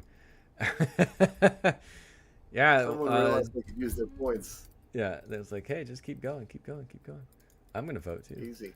I shouldn't vote. I have infinite points. Wow, it must be nice, huh? All right, so here we go. Let's get into this thing. No time like the present. Just a few seconds left on the poll, guys. A few seconds left on the board. All right, everybody, we are getting into game number 2. We'll see you out on the Rift. I got my ticket. I'm ready to go. No crowd strike's gonna stop me. And hey, everybody, welcome back. We're Let's see what in. happens in this one. 30 seconds until minions spawn. The ping central over here. Level 1, man. Everybody's got nothing to do but ping. Yeah. No Pinging abilities. You just hit that G key and you go, go, go. Pinging and dancing. There we go. See, let's take a little jungle cruise here. No level 1 shenanigans, man. No, not on this game. It's a little too risky. Green team wants We to are seeing close the this one Pathfinder out. campaign. Has spawned. Yeah. Yeah, no doubt, no doubt. I mean, Darius Fist is... bump? Anybody gonna fist bump him? Yeah, there you go. Nice. Hey. Fist bump. Ooh, the whole team fist bump. Nice. The team synergy from 1 buff, 2 buff. Very, very nice. Oh, let's pause here for a little bit. True Phenom getting a little too friendly. Damage. Yeah, with just the playful trickster there from Blue Bullet Games, he's gonna land that initial damage, but over time, True Phenom will kind of claw that back a bit. Bullet Games with no additional follow up means that's gonna be no big deal. And he misses a couple minions. Oh, bummer. He's a Fizz main and he's missing minions. Come on, buddy. He's too interested nice in getting job, kills. Rocket. Yeah, and he does have the Fiskin he's known for. Yeah. What's that one? The Gordon's Fisherman. Yeah. Straight up, man. It's like straight up Gordon's Fisherman. Love to see it. Yeah, let's see how he does here a few minutes in. He's Now, aggressive. everybody- I think we're going to see a very, Yeah. very aggressive Bullet Games out of this one. I think they tried last one and they weren't as oppressive. I mean, they were oppressive in that they got them down to 10, 20% constantly. I wouldn't doubt it if this time we see a little bit more risk out of Bullet Games. I mean, I've watched Bullet Games play for several summers now, and he does sometimes have a tendency to just take the chance. But with that comfort pick of that Fizz, I mean, I feel like they're going to be limit testing and they're going to feel like they know they can go. Well, here he goes now. He's getting another one of those electrocute procs. Forcing the flash out of True Phenom. Nice job by Bullet Games. Really kind of making his presence felt here. Pathfinder knows how to play Darius, so he knows what's coming right now. He's Phantom looking for the KO here. Pathfinder bleeding out. One more auto should do it, but he's Phantom not getting it. Going under the turret, getting taken down by Pathfinder. This guy knows how to play Darius. He's known for playing Darius. He knows exactly how to deal with Darius. And with the extra range he had there, Pathfinder's going to get the first blood. He's got to be feeling real good. C9's Speed now looking for a gank in the bot lane. If Ched and Kayru decide to push up, this is going to look like... well, we got the SKT skin here from Svi as well. He's looking for the jump in. And they flash away from Kayru. That's not the Essence Flux. That's the flash there from both players, quite. And C9's getting 2 flashes all across them, wasn't he? Yeah, I'm going to... I got to play that one again. Look at this. Look at this flash that comes out. Oh my god, that was just... Pixel perfect. Pixel perfect. Zach, you know, Zach wasn't hidden. Saw him coming in, but just waited for it. In the air, okay, I'm going to go now. And able to get out of there. I mean, that was a great play, great timing. Yeah, Kayru definitely living on a prayer there now with no flash. But definitely has the reflexes to show for it. Better to give away your flash than a kill. I think you said that earlier, Coop. So nice job by Kayru to heed those words. And Ched also cost Ched his flash, but neither player dies. And C9's Fee does not get what he wants. He definitely wanted to kill, but he's going to have to settle for some flashes. So we'll see if there's any follow-up in a bit. Bullet Games saving his flash. Recall and still not quite level 6 there. Neither mid laner is. But Bullet Games not going back, getting a few items, healing back up. And only down by about 8 CS. No big deal. Yeah, and there's a setup going on here. Pathfinder, they don't have vision in that bush, but they don't need it. They see it. They see Zach coming in, and Phenom is not there to assist right now, and C9's V is getting very, very low against this Vayne top. Yeah, C9's feet looking for the angle, and Pathfinder just reading it perfectly, even on no vision. So nice job there to make sure he doesn't get himself in any real trouble. C9's feet has to walk it out, and he loses like 60% of his health for essentially nothing. And that's going to mean that Green Team is able to get this bot side dragon here with C9's feet showing top. They know that the jungler isn't coming, and that's going to mean C9SV misses out on contesting that dragon. And first dragon of the game going over basically a minute after spawning here to Green Team. Yeah, so a little bit more aggressive game this time around. Quicker feeling for these teams as we do now see top side. Zach's up there, but look, we've got 2 coming in. Looks like Malzahar's going to come in as well. Svi is very, very low and has to flash out. They get away with their life. They are so low on health yet again. Yeah, too many enemies in the area. Green Team gets a second grub there. C9SV did all the work, and he gets 1 grub for all of his trouble, walks away using his flash. Hernandez teaches gets a couple of those grubs and didn't have to do any of the work leashing him, so he's got to be feeling real good. If he can just get 2 of those last 3 grubs when they spawn in a few minutes, I'd be feeling incredible. But yeah, basically, nice play there by Green Team. Doesn't show up on the scoreboard. But that's one of those that junglers definitely inside each other's head. Now, Speed looking at Pathfinder here, looking for something, has the passive available, so he doesn't care if he dies here. And still somehow lives. Pathfinder bleeding out, just about 20 health left available. Gets a little bit of health back from attacking the enemies. Does eventually go down, and now you see the passive proc there. East Phantom still alive. Both players, C9SV and East Phantom, still surviving. Hernandez teaches the Pathfinder go down in that extended play, and Shed in the bot side goes down in the 2v2. So that's going to be 3 kills picked up in quick succession here by 1 buff, 2 buff across the map. Rear Face getting 1, East Phantom getting 2, and everybody feeling pretty good on 1 buff, 2 buff after that play. Yeah, absolutely. I mean, and a lot of juking around here. I mean, look how low coming in, like you mentioned, has the passive, says that's fine, I need it, my friend needs it too, and we're going to come in and make some things happen. So really nicely done. Great play. Limit testing, making it happen. Zach coming in yet again. Ooh, gets the pullback, and now the ult coming through. C9SV gets the kill on True Phenom. As soon as you hit that Q, man, it's almost impossible to get out of there. So nice job by C9SV. Holds the ult, waits until he knows he can get the kill. True Phenom not even using their ult or flash. They knew they were dead to rights. Nice job there by C9SV and Bullet Games teaming up for that kill. You see it here. Misses the jump, but lands the Q, and that's all she wrote. Yeah, a lot of action in this one. A little bit of a change. Seen some tactical plays last time. We saw them waiting, and this time I think they're seeing the map. Zach's got the mobility, and they've been in a lot of plays, or at least they've shown, and they've been in places trying to make some things happen. So 1 buff, definitely taking that team comp difference in this one, making some waves, up by 3 eliminations before the 10-minute mark, and looking pretty good. Yeah, no doubt. Could see some more action here around the Dragon Pit in about a minute as that second dragon of the game spawns shortly. But until then, it looks like everyone is just trying to kind of farm up a bit. If we take a look at the scoreboard, the game's down by about 25 CS just about.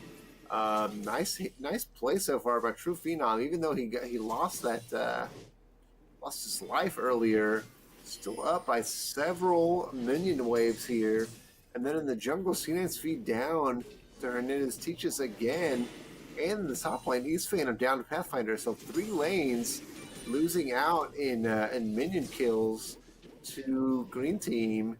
And that's what's keeping this game so close right now. Green Team farming up much better, and 1 buff, 2 buff farming enemy champions much better. So both teams kind of finding ways to to secure some small victories here.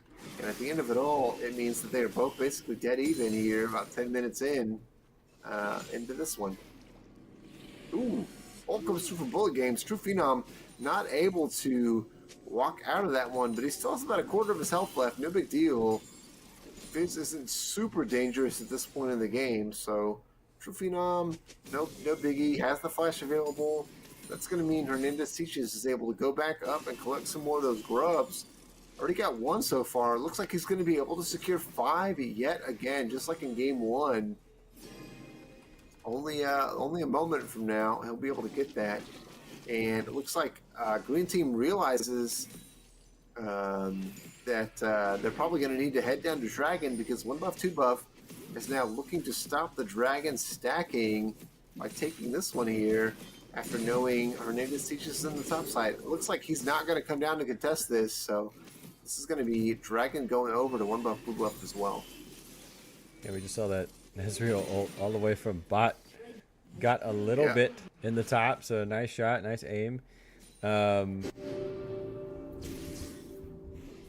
yeah, and then Veigar, you know, doing work. 91, 91, 92 CS in the bot lane. So the call on the Veigar at bot lane doing pretty good with that Janna as well.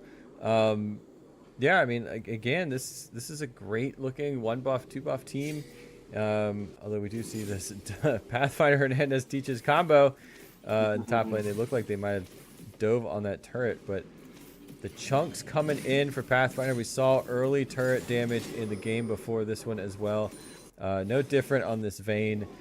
I think that's going to, again, be the thing to look out for, is Pathfinder just doing work on turrets. They know how those top laners play.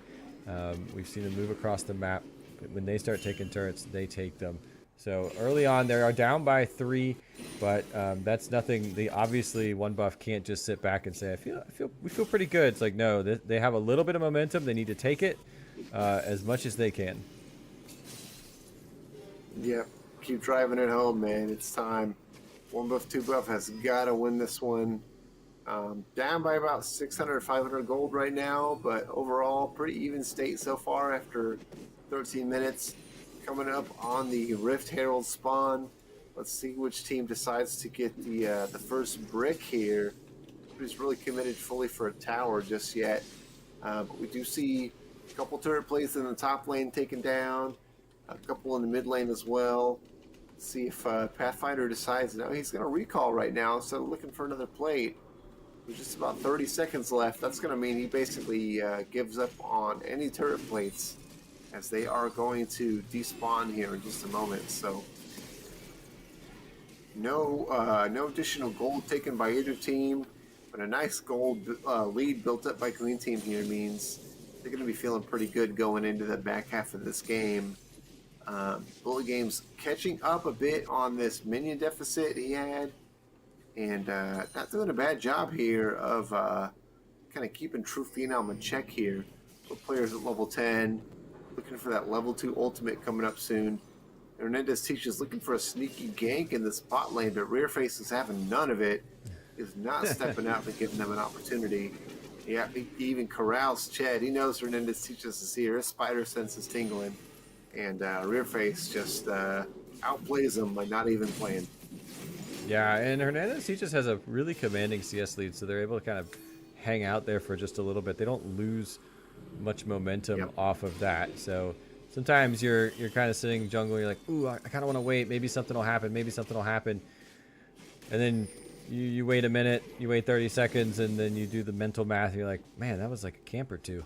But when you're up by 23 CS, you've got a little bit of leverage that you can make some of those decisions and some of those plays. So just using that utility of the CS lead and piloting that champ. First turret is going to go down, as we do see Vayne doing work up in the top lane. So again, Pathfinder doing some work up there. Doesn't matter if it's a melee or a ranged champ. Doing some work.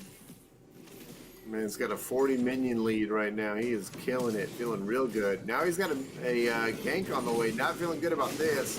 A 3-player gank, in fact. Pathfinder is like, send more players to me. And he is going to go down here. C9's V takes him out in that 3v1. But there's got to be some kind of an answer on the other side. Looks like Kayru pushing this bot lane turret all by himself. Mid lane turret also getting pushed by several members of the green team. Hernandez Teach is flashing over, getting into a little bit of trouble here, but does get collapsed on by the enemy team. The flashing as well comes through from True Phenom. They're really committing to the end of this play after getting that turret. True Phenom and Ched now in a little bit of trouble. True Phenom getting taken very low. CNSV going to collect that kill. Ched does slink away. Kayru throws the ult up just for good measure, but Rear Face is going to be just fine. And green team gets the turrets, but once again, red 1 buff, 2 buff gets the kills. Yeah, that was a great little series. See if we can pull both those up, see what happens with the old replay operations. We see that flash after the leap in from Zach and hit 3v1 on Pathfinder here. Just doing work, and then we see this fight coming on down in the mid lane as well. So good plays from both of these instances, and I mean, see the flash from Hernandez going over the wall, getting hooked back in, coming back in on this one, and then Zach once again from top to mid, making some stuff happen, and they couldn't get away. I do want to show that coming up here is this Veigar cage, and bam, on the final pixel, and it leads to yet another elimination.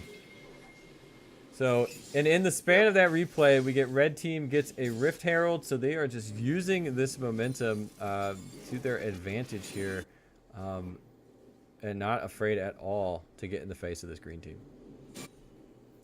Yeah, it looks like both teams kind of deciding to trade objectives again. Green team gets the dragon, and 1 buff, 2 buff gets the herald. So they're continuing to kind of trade these objectives. Rearface did pick up the herald eyeball, so he's on the split push right now here on this side lane against True Phenom. If he's able to secure any kind of like a chunk damage and force True Phenom off, I think they might surprise the enemy team, because I don't think anybody's expecting the Veigar to have the Rift Herald right now. So we'll see if the other team's paying attention to that, because that could be a nice way for them to get a couple of side lane turrets here if green team isn't paying attention to that. Yeah, we just see some posturing here. Pathfinder a little bit caught out. Ooh. Very much caught out. Sure enough. It doesn't have enough damage here from Tater's OP. And the rest of the enemy team coming through, but Chad with the nice ult from Bard means there's no follow-up. On the top side, however, Hernandez takes out Rear Face. He had his Spider Sense up earlier to keep himself safe from the enemy team, but not this time. And green team takes him out in that 2v1, and that's going to mean a top lane turret also taken probably all the way out as well, from 100 to 0. You see a stun come through from Chet again on bullet games. He's very, very low. Got to be careful. That top lane turret does survive with just about 25% health there. He's not able to take it out, but just about all she wrote for that turret. And now we're seeing that green team is kind of resetting, finding their footing, and figuring out what their next move is going to be with this gold lead. Looks like it could be Dragon in a couple of minutes, but Baron's up in less than a minute, so let's see if anybody decides to set up for that. Yeah, we did see the Veigar getting caught out at 1v2. Tried to drop the cage. The Amumu bandage toss doesn't care about your cage and goes and cries right through it, and led to that elimination. So even though they are down in the eliminations, they're up in the gold. They've got those turrets, those objectives, which are helping them out. The green team isn't playing necessarily for the kills as much as they are for everything else on the map. So getting called out hasn't really been a problem for them. They're still able to capitalize on things. We see Zach just bounding around with a little bit of help from Rear Face, and that's going to take Pathfinder out of the mix, and it goes to Veigar, just feeding the monster that could be Veigar. And here comes the Rift Herald, which is going to help a little bit here to try and break some things down here in the bot lane. Revving up. Oh, great play by Bard. What a play. Rift Herald does essentially nothing but open things up for Svi to flash out and have to escape with everything. That is an nice play there by unfortunate Chad. situation. That's that's the Ched special, man. Yeah, it's pretty good with Bard. One button secures that turret from going down. There's only one Rift Herald in the game now, not two. So Rift Herald is no longer an issue. Shelly has been relegated to the fountain, and yeah, no turret for her today. So she's gonna have to feast on turrets another day. Green team do a good job of mitigating that push there from one buff, two buff. Yeah, you see the Shelly charge come through, and that's going to mean rear face gets taken down pretty quickly there. And SV does get away, but it costs him his flash, and yeah, that Rift Herald taken out for basically nothing. Yeah, it's a good play, a good pickup. Could have had some potential, but man, that Bard can make anything invulnerable. His team, your team, turrets, All that momentum. Your momentum is invulnerable. everything. He's just a buzzkill. But very well Yeah, piloted, man, I very know, well right? done. That's Ched. That's Ched. That's why. That's why they he picked drew him a up ban in early. Game one. Yeah, Yeah, exactly. they picked it up early. They got the Amumu early in the pick. That they said that's fine. Okay, cool. And then you'll also let us get Bard. Okay, great. Oh, Hernandez teaches now going very far forward, but the blast cone away from Svi means he's going to be just fine. Bullet Games also hunting, throwing the ult out. Hernandez teaches also throws his out. Both ults miss. Nobody lands any damage to OCC. East Phantom now looking to flank here for this dragon. 4 players strong from green team, but 5 players strong from red buff, blue buff. With the numbers advantage, they get a couple quick kills. And that's going to mean a dragon handed over to him as well. Rearface looking for more. Ched in a little bit of trouble. Doesn't manage to slink away here. The whole time that's happening, though, it was a 4v5. True Phenom pushing in the top lane. Gets 2 turrets for his trouble. And now Ched ulting, but probably in some serious trouble of his own. Does go down. It's a 1-for-1 as Fizz goes down as well. Bullet Game's the only member of 1 buff, 2 buff to die in that extended exchange there. So nice job by both teams to kind of get a little bit of what they're looking for. That spot lane turret is still somehow alive though. Keiru playing hero. C9SV not able to do the same thing, or sorry, he's able to do the same thing in the mid lane, getting that turret. So both mid lane turrets down. Top lane loses a couple. Bot lane still somehow standing. This game just opened wide up, Coop. Uh-oh, Keiru now taken out. Oh my gosh, he felt a little confident, a little overconfident. Keiru taken out very quickly. Even has to use the barrier there. The rear face damage is just too much. Yeah, aggressive plays. I mean, look at this though. Still up in the gold over for green team, despite all of that. I mean, it's the solid CS in the mid lane that's been really good. Solid CS. I mean, the CS leads are dominating, and this catch out isn't going to help them either. See, it's funny too, when you're in the game though, all you can see is the score line, right? Like you can't see enemy gold versus your gold. So green team might be looking at the scoreboard right now going, uh-oh guys, we're losing. Yeah. And in reality, these guys are doing pretty well. So you're seeing them push their lead right now as Pathfinder looking to get some revenge here. Does take down East Phantom, but Rearface getting a little revenge of his own. Bot laner versus mid laner takes him down. Hernandez teaches now in a 2 versus 1, but both players have almost no health left. Bullet Games and Taters OP do manage to get away. This is one chaotic fight, Coop. Rearface, Bullet Games, Taters OP live, and then on the other side you get Hernandez teaches and Keiru somehow surviving. Bloody fight, 3 for 2 overall, but once again, 1 buff, 2 buff coming out on top. Yeah, and there were 2 little skirmishes happening there. I'm curious here how that ran out. I mean, we saw the 2v2 coming in. That's when Pathfinder takes out East Phantom, but this nice little cage here from Vagar to help secure that one. And then just nice little play here. And then, yeah, they catch out. I mean, Fizz is just popping around, hopping around. Got another fight coming here in the jungle, too. So they're both teams are coming online, starting to get aggressive. Yeah, you see a double kill over here for Rear Face, getting 2 players from Green Team. 1 buff, 2 buff loses bullet games. With a double kill by Rear Face, these guys are looking for Baron potentially. Hernandez teaches the jungler for Green Team now down, meaning C9's Fee has no smite to contest with. So as long as they can just keep the enemy team out of the area, it should be a really easy Baron for 1 buff, 2 buff. Eventually, way back into this game, they're down by just about 2,000 gold right now. But once they secure this Baron, this will be an even game, Coop. This one might be blown wide open just after that 1 pick. Yeah, you see Hernandez teaches respawning, and there it goes. Sure enough.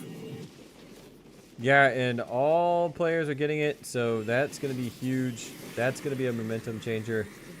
Uh-oh. Which Bullet Game's getting caught out though. Going golden. Yeah, Bullet Games, you really got to win this 1v1 here, buddy.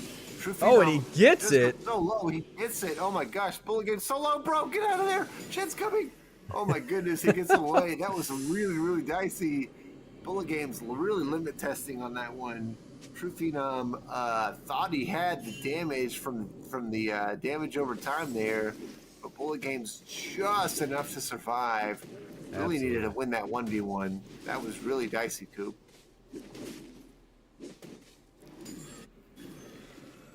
Man, that Oof, is. catching my breath, man. Yeah, right. It's been quite the deal. These guys hate each other. Not literally. Everyone, all love and good tribals. But we are seeing another fight setting up here over this dragon pit. We have a dragon coming up in just a few seconds. Pathfinder getting Rear Face very low, but dying himself. Hernandez teaches now looking to avenge his buddy. C9's Fee ulting the enemy team does not have passive available though. C9's Fee, you're in trouble, bud. The ult comes through for Bullet Games though. The shutdown from True Phenom gets Rear Face in the end. And now they're also going to take out Bullet Games. That's a 2 for 0. I'm sorry, 2 for 1 because Pathfinder went down. Uh-oh, it looks like C9's Fee might have get taken out too, but he's just going to bail out of there. And it could still be in a little bit of trouble, but does manage the elastic slingshot away. And that's going to be Green Team securing another objective for themselves, getting this dragon. But it was a 4v5. East Phantom was pushing the enemy base the entire time. Manages to get an inhibitor turret. I'm sorry, a Nexus. An inhibitor turret, yeah, I was right the first time. And he's going to back out of there as True Phenom chases him out. The dragon does go over to Green Team, but it was only soul point, so it doesn't mean a whole lot. So kind of a little bit for both sides. And once again, we're only separated by 300 gold, Coop. Turnaround after turnaround, up by 9. It's kind of like you said. They see that score line and they're thinking, hey, look at that. We're pretty good. And Green Team's looking, oh my God, we don't know that we have necessarily this high of a lead on all the other things. And that's going to make them play some drastic plays. But we're seeing some drastic back and forths on both of this stuff. So it's not comfort either. Because although it is looking much better for the turrets for 1 buff, but even earlier they didn't have much in the objective line. So even though they saw a score line in their favor, they could still tell the map wasn't in their favor. But we are hitting the 30-minute mark, so the power is coming out. The items are coming together. These champs are starting to become extremely dangerous. So we're going to see more of these, catch-outs that you can't really get away from, and stragglers from fights that get picked off. So it's there's a couple more fights in here that I think are these tide turners. That Baron should have been one of them. Was one of them. And, now it's they're even again. I mean, the money is there. It's moving in the way of 1 buff, but it's still anyone's game. I mean, we could tell it's anyone's game, but again, like you said, mentally on the Rift, I'm curious what these players are thinking. Yeah, man. Interesting stuff here so far. Pathfinder with the most deaths in the game, even though he's been one of those players who's been known to carry, right? Definitely being very, very, I wouldn't say frugal with his life, that's for sure. And then you've got the only player in this game with no deaths. It's going to be Tater's OP so far after going very, very low in many of those skirmishes in game one. He's been very, very healthy here with this Janna pick in game two. Both teams very close here in this river. East Phantom gets a quick pick on Shed, and now it looks like there could be more here. Bullet Games goes low, but uses the Zonias to secure his life for a moment longer. This looks like this could be a huge win here for 1-buff, 2-buff. They get a couple quick kills. Hernandez Teaches now looking like he's retreating. Keiru, the only member of Green Team still alive. 1-buff, 2-buff still with 5 members strong. They don't look like they can necessarily push for the end of the game. Without a minion wave here, it's going to be really tough to get much of anything done. But these guys do enough to push this game a little further. Now they have the gold lead. 1-buff, 2-buff looking like they finally found the answer here in game two. Ooh, yeah, let's get a check on Veigar stacks. How's Veigar doing? If you click on him, you can see how many stacks he has in the game. I bet he's over 250 at this point. Man, that guy's going nuts. That's a good question. Let's find out. Oh, it keeps going away too fast. 291, Yeah, it's like- 910 AP. Okay, all right. 291. Oh my goodness. Okay. Woo-wee. Yeah, Veigar stacks getting pretty chunky. Stocks are going through the roof right now. So that's a 3,500 gold lead plus the Veigar stacks. Definitely 1-buff, 2-buff. Very much in the driver's seat at this point, trying to push us to a game three. Yeah, I mean that's that Veigar pick. You know, if you can last long enough, and they were aggressive early on, play that CS well, get those stacks, and I mean I wonder if that's part of that Pathfinder KDA. 7 kills or 7 deaths, very weak, like squishy. Delete button. Yep. And here we go. We're getting a delete on this Baron as well. They're going for round number 2. The cage doesn't catch on this one, but they Green are team turning get in it. there. No, they're not able to get in, and that True Phenom just trying to stay alive with the zone is not able to do so. Hernandez Teaches now caught out 4v1. He's going to go down. Double kill for Rearface. Now several members of the team coming through. 1-buff, 2-buff. Looks like they may be looking for the end here. They have the Baron buff. They've got the minions, and they've got several kills already under their belt. Looks like they're going for this mid lane turret. Mid lane inhibitor soon to follow. Pathfinder pushing the bot lane, but now he's going to come back to help his buddies out. This may not quite be the end here, as you see 1-buff, 2-buff now retreating, just trying to play it a little safe, looking to deny the Dragon Soul by looking for a Dragon take here next. They're definitely crossing their I's and dotting their T's here in this one. A Green team with a really dominant game one. 1-buff, 2-buff knows these guys have what it takes to win a series. They're trying to make sure this game 2 goes in their favor so they can push it through game 3. Ruh-roh. Let's see Still what got happens, that. Coop. Something's happening in 3 minutes. Yep, something's going down. I'm going for it, folks. Yeah. If you hadn't had dinner, we got tons of spaghetti for you. Underneath the hood. That's right. This But next yeah. team fight's going to decide it, Coop. This is gonna be it. I mean, look at they have just taken that mid game and cracked it wide open, and I mean, just like huge shift in change out of 1-buff in this one. I mean, look at the Fizz. They let the Fizz in 4, 4, and 10. They've had something to do with half of every kill in this game, whether they did it or they contributed to it. Got a pretty nice CS. They've been moving across the map. They let it in. They went with a squishy comp over there on the green team, and this late game 1-buff comp is just said, that's fine. We need a little bit of time to get into the objective mode, and they have objective mode, and now they're just running it down. Yeah, sure enough, you're seeing them here pushing and trying to take out the enemy base. That's going to be a bot lane turret taken down. All 3 inhibitor turrets are down. The only thing left are the 2 inhibitors and the 2 Nexus turrets. Looks like that is the next focus here from 1-buff, 2-buff. definitely making sure to take care of all of the essentials, ushering these mid lane minions in. These Nexus turrets are next on the menu.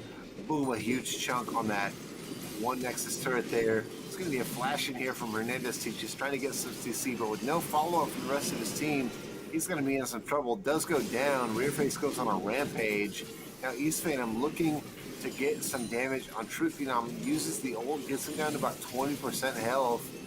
This is going to be several members now. Green team very low. Chad taken very low as well. Ult himself goes down immediately afterwards. CNSV still with the pass available, goes very deep. True Phenom now going down to East Phantom. East Phantom also getting the bleed damage on the Pathfinder, so he cannot heal on the base. And that's the Nexus going down. This series is tied up 1-1, Coop. You know, that's 1-1.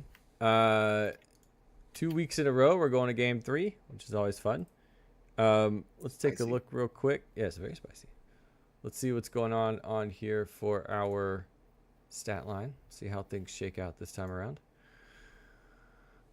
So a little bit different. A little bit different from the game before. You know, we were curious how that would play out. And, you know, Hernandez teaches. I mean, it's just a different game. Totally different game, Yep. Ronnie. Completely switch around. I mean, obviously, the win-loss is a little bit different. But this game 3. You know, the we got game 1 in the bag is gone, and now it's basically a best of 1 right now, and both of these teams have shown that they've got a strategy that can win. I don't know who do you think is feeling a little more who if you were in this place since you play, you know, competitively, who feels comfortable and who feels confident? It's all about momentum, baby. Right now, 1 buff, 2 buff, got to be feeling really nice. Coming into game 3 with a win. You know, I always favor momentum over just about everything. But I did think that Green Team in game 2 made some picks that were kind of like, you know, hey, we got a game to give, right? So you saw the Pathfinder Vayne pick. You saw some of maybe like these picks that weren't necessarily quite as impactful as they were the first game. So, you know, interesting stuff. I really felt like coming out of the draft, Green Team did not have a great way to start fights. And I felt like you kind of saw that through most of the game. Amumu was really their only way in. And if either of those bandage tosses missed, it was kind of all she wrote there. So Green Team definitely going to need to look for a little bit more of some engage here in game 2. Because 1 buff, 2 buff did a really good job of making sure they had multiple ways to get in and start a fight, disengage a fight, kind of play the game on their own, I guess, timeline, I guess you could say. Yeah, and it all comes down to this one. I think they want to get back into it quickly too, which is exciting. You know, maybe take that momentum and make it happen. And yeah, so it'd be Sounds interesting good. to see if how the changes are coming in. I mean, there's huge change from game 1 to game 2 last time, and now we're going to see again another change is going to have to be made, right? We saw both teams make a switch. We saw Top and ADC for 1 buff swap out, and then we saw a big just pick difference going in for a Green Team. So, you know, looks like currently we have side selection already locked in from the draft here. We've got green, they're sticking on blue, and we've got the buffs are going to be on that red side. And it's just going to come down. I mean, it's going to come down to who thinks they still have it. I mean, we saw a team at a 1 buff that felt like it had a win condition. It had a little bit of utility built into the entire, I almost said pitch. It's not Rocket League, it's Rift. They had that Zac utility, right? Coming in out of everywhere and nowhere at the same time. And we saw that happen to great effect. We saw some catch outs, some 2v1s. We saw some, you know, Darius able to do some sustain even up against that Vayne. But the Veigar coming online, Fizz just being annoying. They had options and they had some utility and they just needed to live long enough. And they did. So Yep. Vagar, most damage in the game, man. He was huge. We'll have to see who steps up here in game 3 because it's felt like top lane game 1, bot lane game 2, game 3. Where's it gonna go? Mid lane? Who knows, right? Yeah, right. So yeah, it's all a change. What pivotal moments in that one? What were some of them for you? The first game we saw an ace for an ace within like a couple minutes. So what do you think was really the tide turner in this one? Even it didn't look like it was completely. It didn't look like it could go anywhere. It was anyone's game until the end. So where do you think things really shifted for one? It felt like as soon as Vagar started grouping with the team, it was like over, man, because he got so many stacks in that side lane, just kind of free farming, doing his thing. And once they started bringing Vagar into those fights, he was like, old cage, boom, boom, boom. Everybody was just kind of going down real quick. And he was also able to help out with a lot of those objective takes. Because surprisingly, Vagar was able to do quite a bit of damage to the dragon into the Baron. So, yeah, sorry, I've got a burping. But before you knew it, Vagar was doing quite a bit of damage, and you're like, "Whoa, man, this guy's kind of difficult to deal with. What happened?" You look down at the scoreboard; he was like 1-0-0, so it wasn't anything crazy. But it was all those stacks, man. Vagar got huge.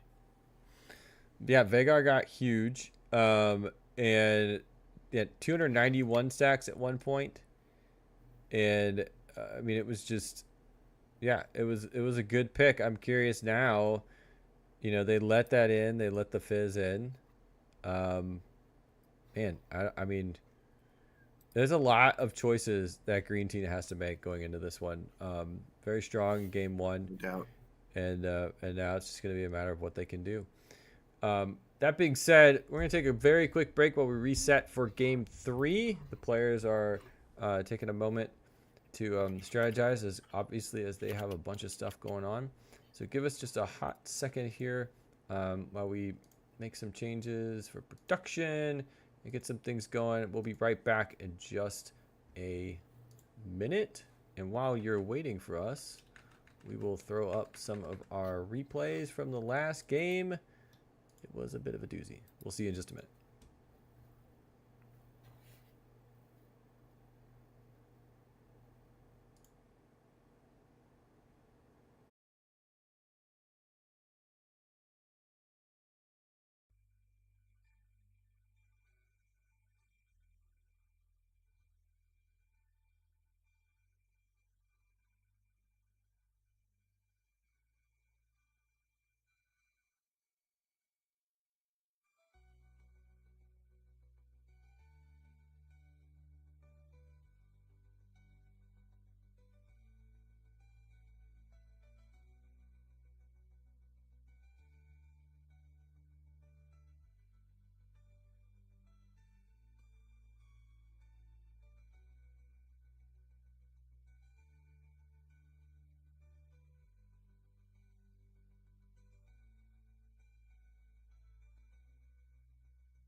Hello, hello, hello. We are back. I think we're back. Are we back? Am I back? Are you back? Yeah, we're back. We're back. Coach Rivals burning that midnight oil, baby. Yes, indeed. East side, East Coast. It's 10:22. Oof. I'm gonna break my own I teach broadcasting class, and I often say, never bring up a mistake. But I'm going to. I made an oops.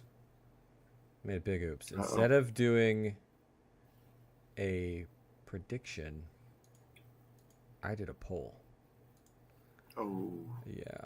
And so I just want to say thanks to everybody for spending all your points on the poll. All my points. All your points belong to us. I was digging through. Yeah, I think I already have it. It's okay. And yeah, so I think some people spent all their monies, and I apologize for that. But you know what? It's fine. We'll do another prediction. Oh, I'm a fool. I'm the problem. It's me. I'm the problem. It's me. And thanks, chat. Thanks, Zvi, for hitting me up in the chat that I'm watching to tell me to do the thing. Mm-hmm. Thank you. He knows where to find us. He knows his audience. Yes, I'm actually looking at all the screens. Here we go. go. We're getting into the Man. band. So anyway, I apologize for your points, and but we'll do some more predictions, and who knows, maybe you can earn something in the future. But I have no idea. So we'll see what happens. But either way, the bands are coming in. They're coming in fast like they were last time. The Zyra, they're moving the Zyra band up against Green Team. It's like we just Wow. really don't want Hernandez on Zyra. But that Veigar also. See you later. And we are going to see a Mumu left through again. Veigar, Darius, banned out. Veigar is really the only big adaptation. Darius we saw banned out in game 1. Mundo, Braum, Zyra, Jinx. These were all games and bans in previous games. So, yeah, really the only adaptation is the Veigar. Let's see. Are we going to see another salty game 3 of Mumu? No, we're going to see a set first pick. Salty gosh, are you game kidding 3 me? of Mumu. Yeah, as everyone knows it to be called because the salty tears from a Mumu Salty crying, tears. of course. He's so sad. Yeah, Set coming in it's first. Tears of your Green. enemies.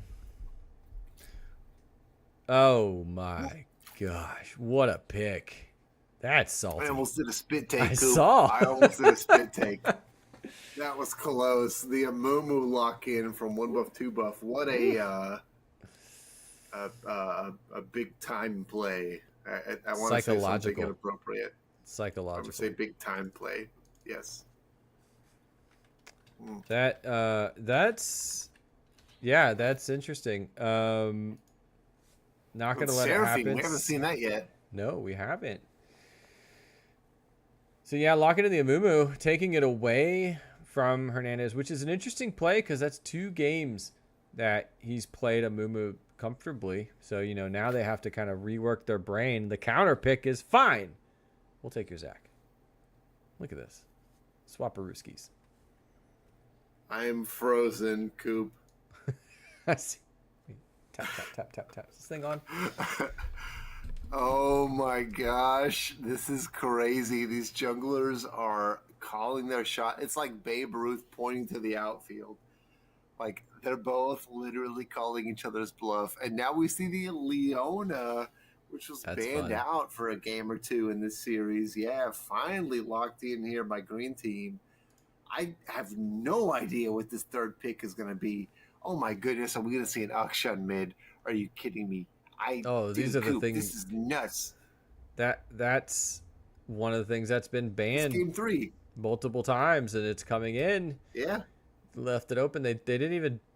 Well, I mean, they banned the Veigar, but they didn't even ban mids. Green Team has previously kind of been focusing in mid a little bit, but they didn't even touch it. and Action is coming out first. So, wow. This is, I mean, it's Yeah. opening up for yet another game that's another difference game from the one before. See, now I feel like with Green Team, game one they relied on like this really beefy team comp. Game two, they went the complete opposite direction, and I felt like they didn't really have a really good way to get into fights. Game three, you're seeing them come through. Zach, Set, Leona, all beef. So I feel like these guys really have a good way to engage. So far, one buff, two buff obviously has the Amumu angle, but otherwise, not a ton of beef yet so far on that team. So Green Team definitely taking some cues from what won them the game in game one, going back to some of that right now, and we're seeing already the first three pick coming through looking really, really beefy, Coop. Yeah, I'm excited to see this Leona. The go button on Leona is super fun. And so that always opens the door up for some fun stuff. But you combo that with that Zach, that's going to be some fun engages. The timing of that is just going to be fun to watch. But again, it's on the other side. Alistar coming in too now for the buff, so we're seeing something. I don't even know when the last time we saw Alistar in Coach Rivals. Wait, but Coop, that's an All-Star top. I think that's an All-Star top, Coop, because there's a Seraphine, or is it an Oh wait, but Alistar yeah, we have Seraphine Action bot and lane? Seraphine. Yeah, that's already their mid lane What locked is in too. happening? It could be Yeah. a Seraphine All-Star bot lane, maybe. Lux locked in now too. Coop, I have no idea where this is going. Coach Rivals creates its own meta and then it breaks its own meta. Oh wait, I'm looking And in we're the lobby seeing chat, tonight- and they're just rolling. They're rolling D20s, and they're just letting it fall where it lies. And they're just it's a random champ yeah, select. D169. Yeah. Well, Oh man. I got a Lux, guys. Yeah. Could you imagine how crazy that die would look? That'd be pretty wild. Master Yi. Wow, what is happening? Great team with them. Is that a Master Yi top? Is that a Zac top? Is that a Set mid? jungle? Is it Lux mid Set top? Master Yi. Dude, I have no idea. Who is their ADC? And then one buff, two buff on the other side doesn't necessarily have an Okay, ADC no. either, and- Okay. It's not. It's not Master Yi. It's not Master Okay. Yi. This is, Okay. I was shocked. yeah. It's Kaisa. I think it's Kaisa. It's It's a Kaisa yeah. pick. a technical error. Oh man, that was so confusing. I was genuinely thrown for a loop, bro. Yeah, that was even they were freaking out in the lobby chat of the game. They were like, "Holy what, Master Hey, Yi?" no. Yeah, Oh, that's one I didn't see coming for sure. That was not on my 2024 bingo card. Yeah, that's Kaisa. wild. All right, we saw Kaisa in game one. This is fine. This is no big deal. So it's going to be, I'm guessing, Lux mid, Kaisa Leona bot, Set top, Zac jungle. After all of that madness, and then I don't know on the other side. I think it is going to be the Seraphine Alistar bot lane, Renekton top, Akshan mid, Amumu jungle. But it's not the Amumu jungle that we've known and grown to love. It's Yeah. the Amumu jungle on the other side now. We've had such fond memories of this Amumu. Hernandez teaches, yeah. And now we're going to see it ripped away, stolen, and taken over to the buffs. So, but then the Zac too. I mean, Zac had some great plays last game, and now we're gonna get to see how Hernandez pilots the Green Goblin.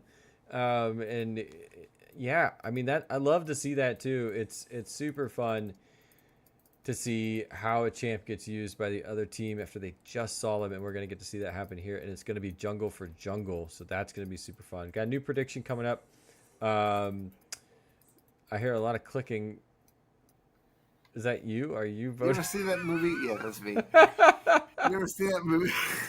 That's You ever hilarious. see that movie back in the day, Coop? Jungle to Jungle. You ever see Jungle that to one? Jungle. I remember Jungle to Jungle. Classic with Tim Allen. Yeah, I often remember the end of that movie where he finally catches the fly with the dart. Yeah, I yeah. The think movie's pretty periodically forgettable. that memory comes back Yeah, to me. yeah. Classic. Jungle Oh to man. Jungle, bro. We're gonna see some of that tonight. I'm loving it. Love the call out. You know what I was hoping for was the Mystic Pizza bot lane, where it's Sivir with the Mm. pizza skin and Leona, because Leona is the mom's name in Mystic Pizza, and Sivir Leona is a good Oh my combo. god. See that? You see that? Wow. No, That's didn't good see it stuff. tonight though. Uh-uh.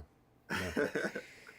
I That was skin is hoping, pretty man. awesome though. The pizza silver skin's pretty fun. Yeah, it's so good. Yeah, it's the Mystic Pizza skin. If it's paired with Leona, Still no Timo though. Whatever.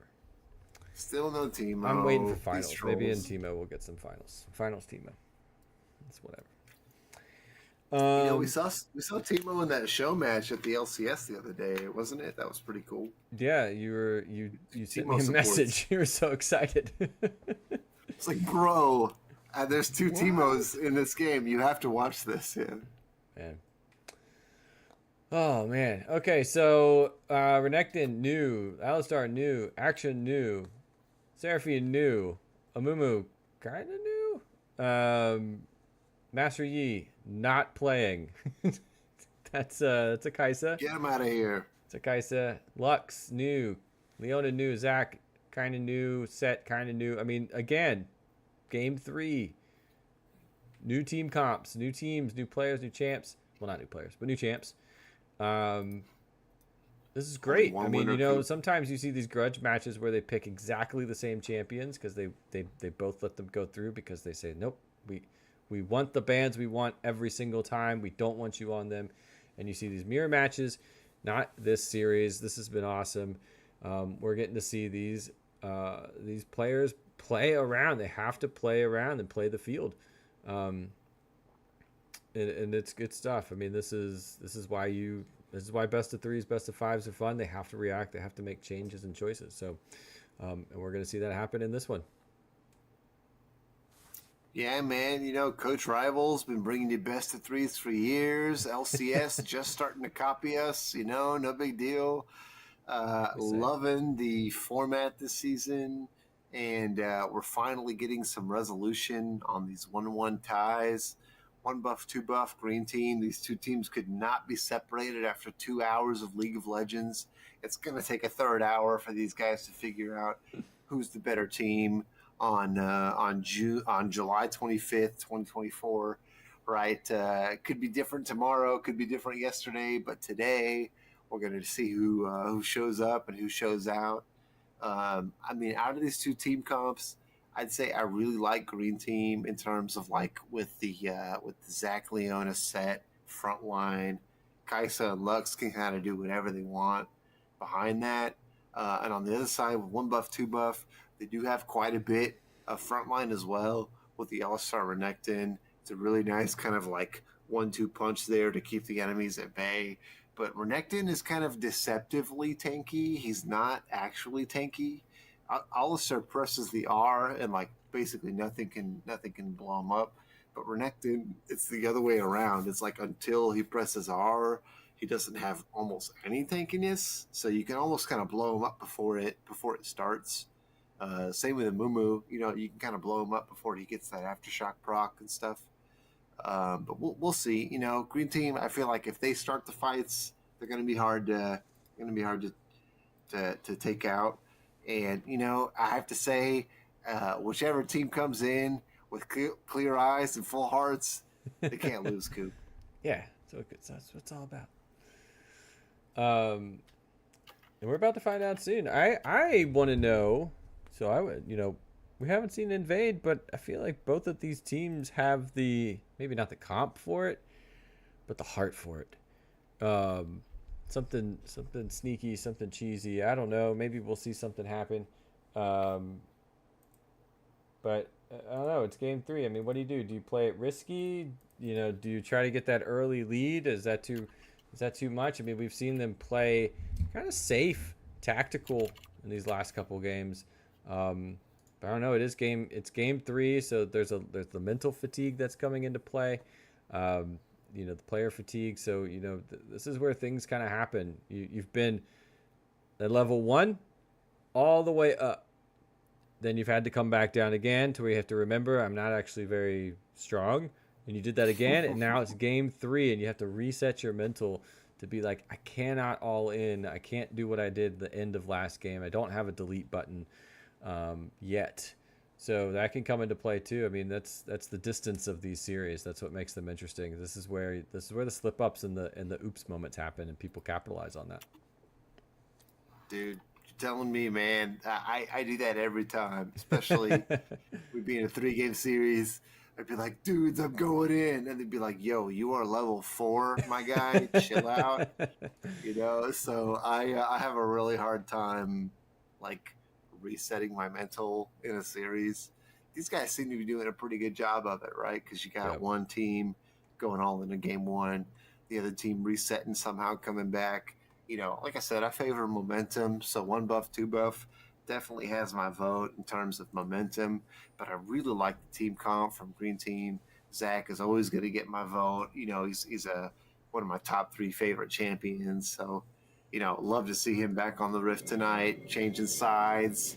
No allegiances tonight when it comes to champions. We got Zach changing sides. We got Amumu changing sides. We got Set changing sides. We'll see how it goes in game 2 here, or game 3 here, as both teams looks to kind of 5-stack it. Nobody's going to see each other. Are you serious? We're doing this again?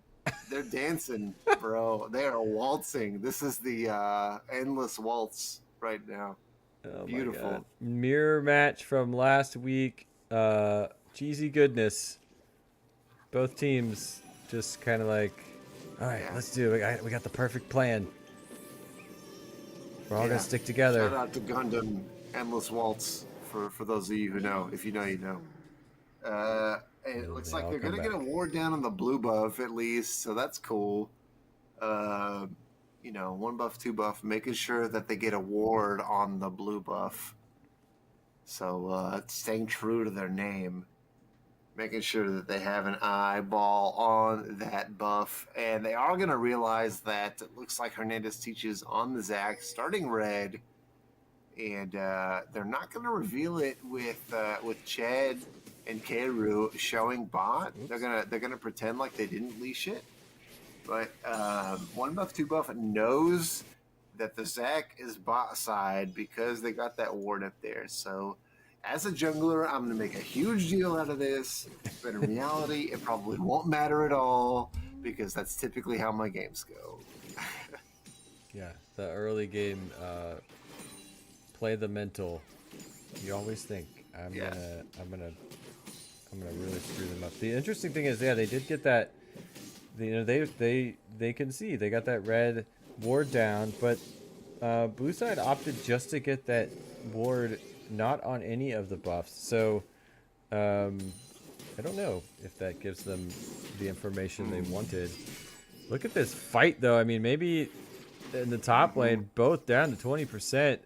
Maybe they did think that they were still living large in the high level numbers. I really love that East Phantom went back topside against Pathfinder. I understand the whole thing about friends, and look at this guy. I understand the whole thing about Rear Face and Keiru being friends, but East Phantom has given Pathfinder fits all freaking season, bro. And you're seeing it here in game 2. You're seeing it here in game 3. The solo bolo kill, first blood going over to East Phantom, had no help with it. And once again, he's making it look like he's got Pathfinder's number. You do see Rear Face, though, going super duper low, does survive with just a sliver of health, has the 2 potions still in his pocket, so he was actually feeling cool. Dude didn't even flash. It looked close, but it was only close to us at home. The professionals, they can handle it, and he's going to TP right back into lane, so no big deal for Rear Face. Right now, 1 buff, 2 buff on the first couple minutes, coming up aces, man. Yeah, looking good. That was a nice little pushback too. Alistar throwing Leona. Leona goes in on Seraphine, and then Alistar pushed them back into turret. So that almost went very, very poorly for Leona, but neither one of them Ooh. loses. But look at this. This is a lot of early game action with a lot of violence between mid lane and top lane. Both of these teams just going at it. Yeah, man. It's yeah, both these teams definitely woke up and chose violence today. But more so here in this game 3 here, you're seeing actually a mid lane look here by Hernandez teaches with Zach taking away C9SV's chicken camp. Now you're seeing this come through. C9SV looking to get the root, missing the bandage toss, not realizing the Zach is here.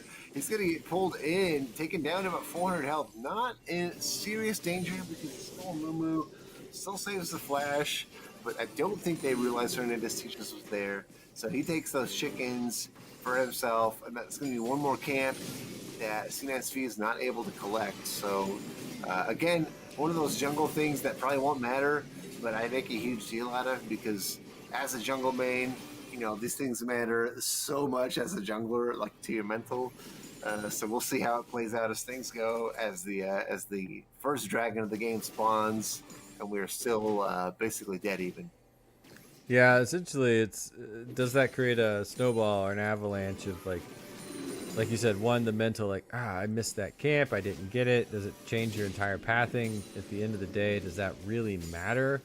Both of these junglers are, you know, still pretty even in the CS department. Ooh. So The stalled recalls, though. Tater's OP in some trouble. Does manage to get the knock up there. Hernandez Teaches gets down to just under 100 health.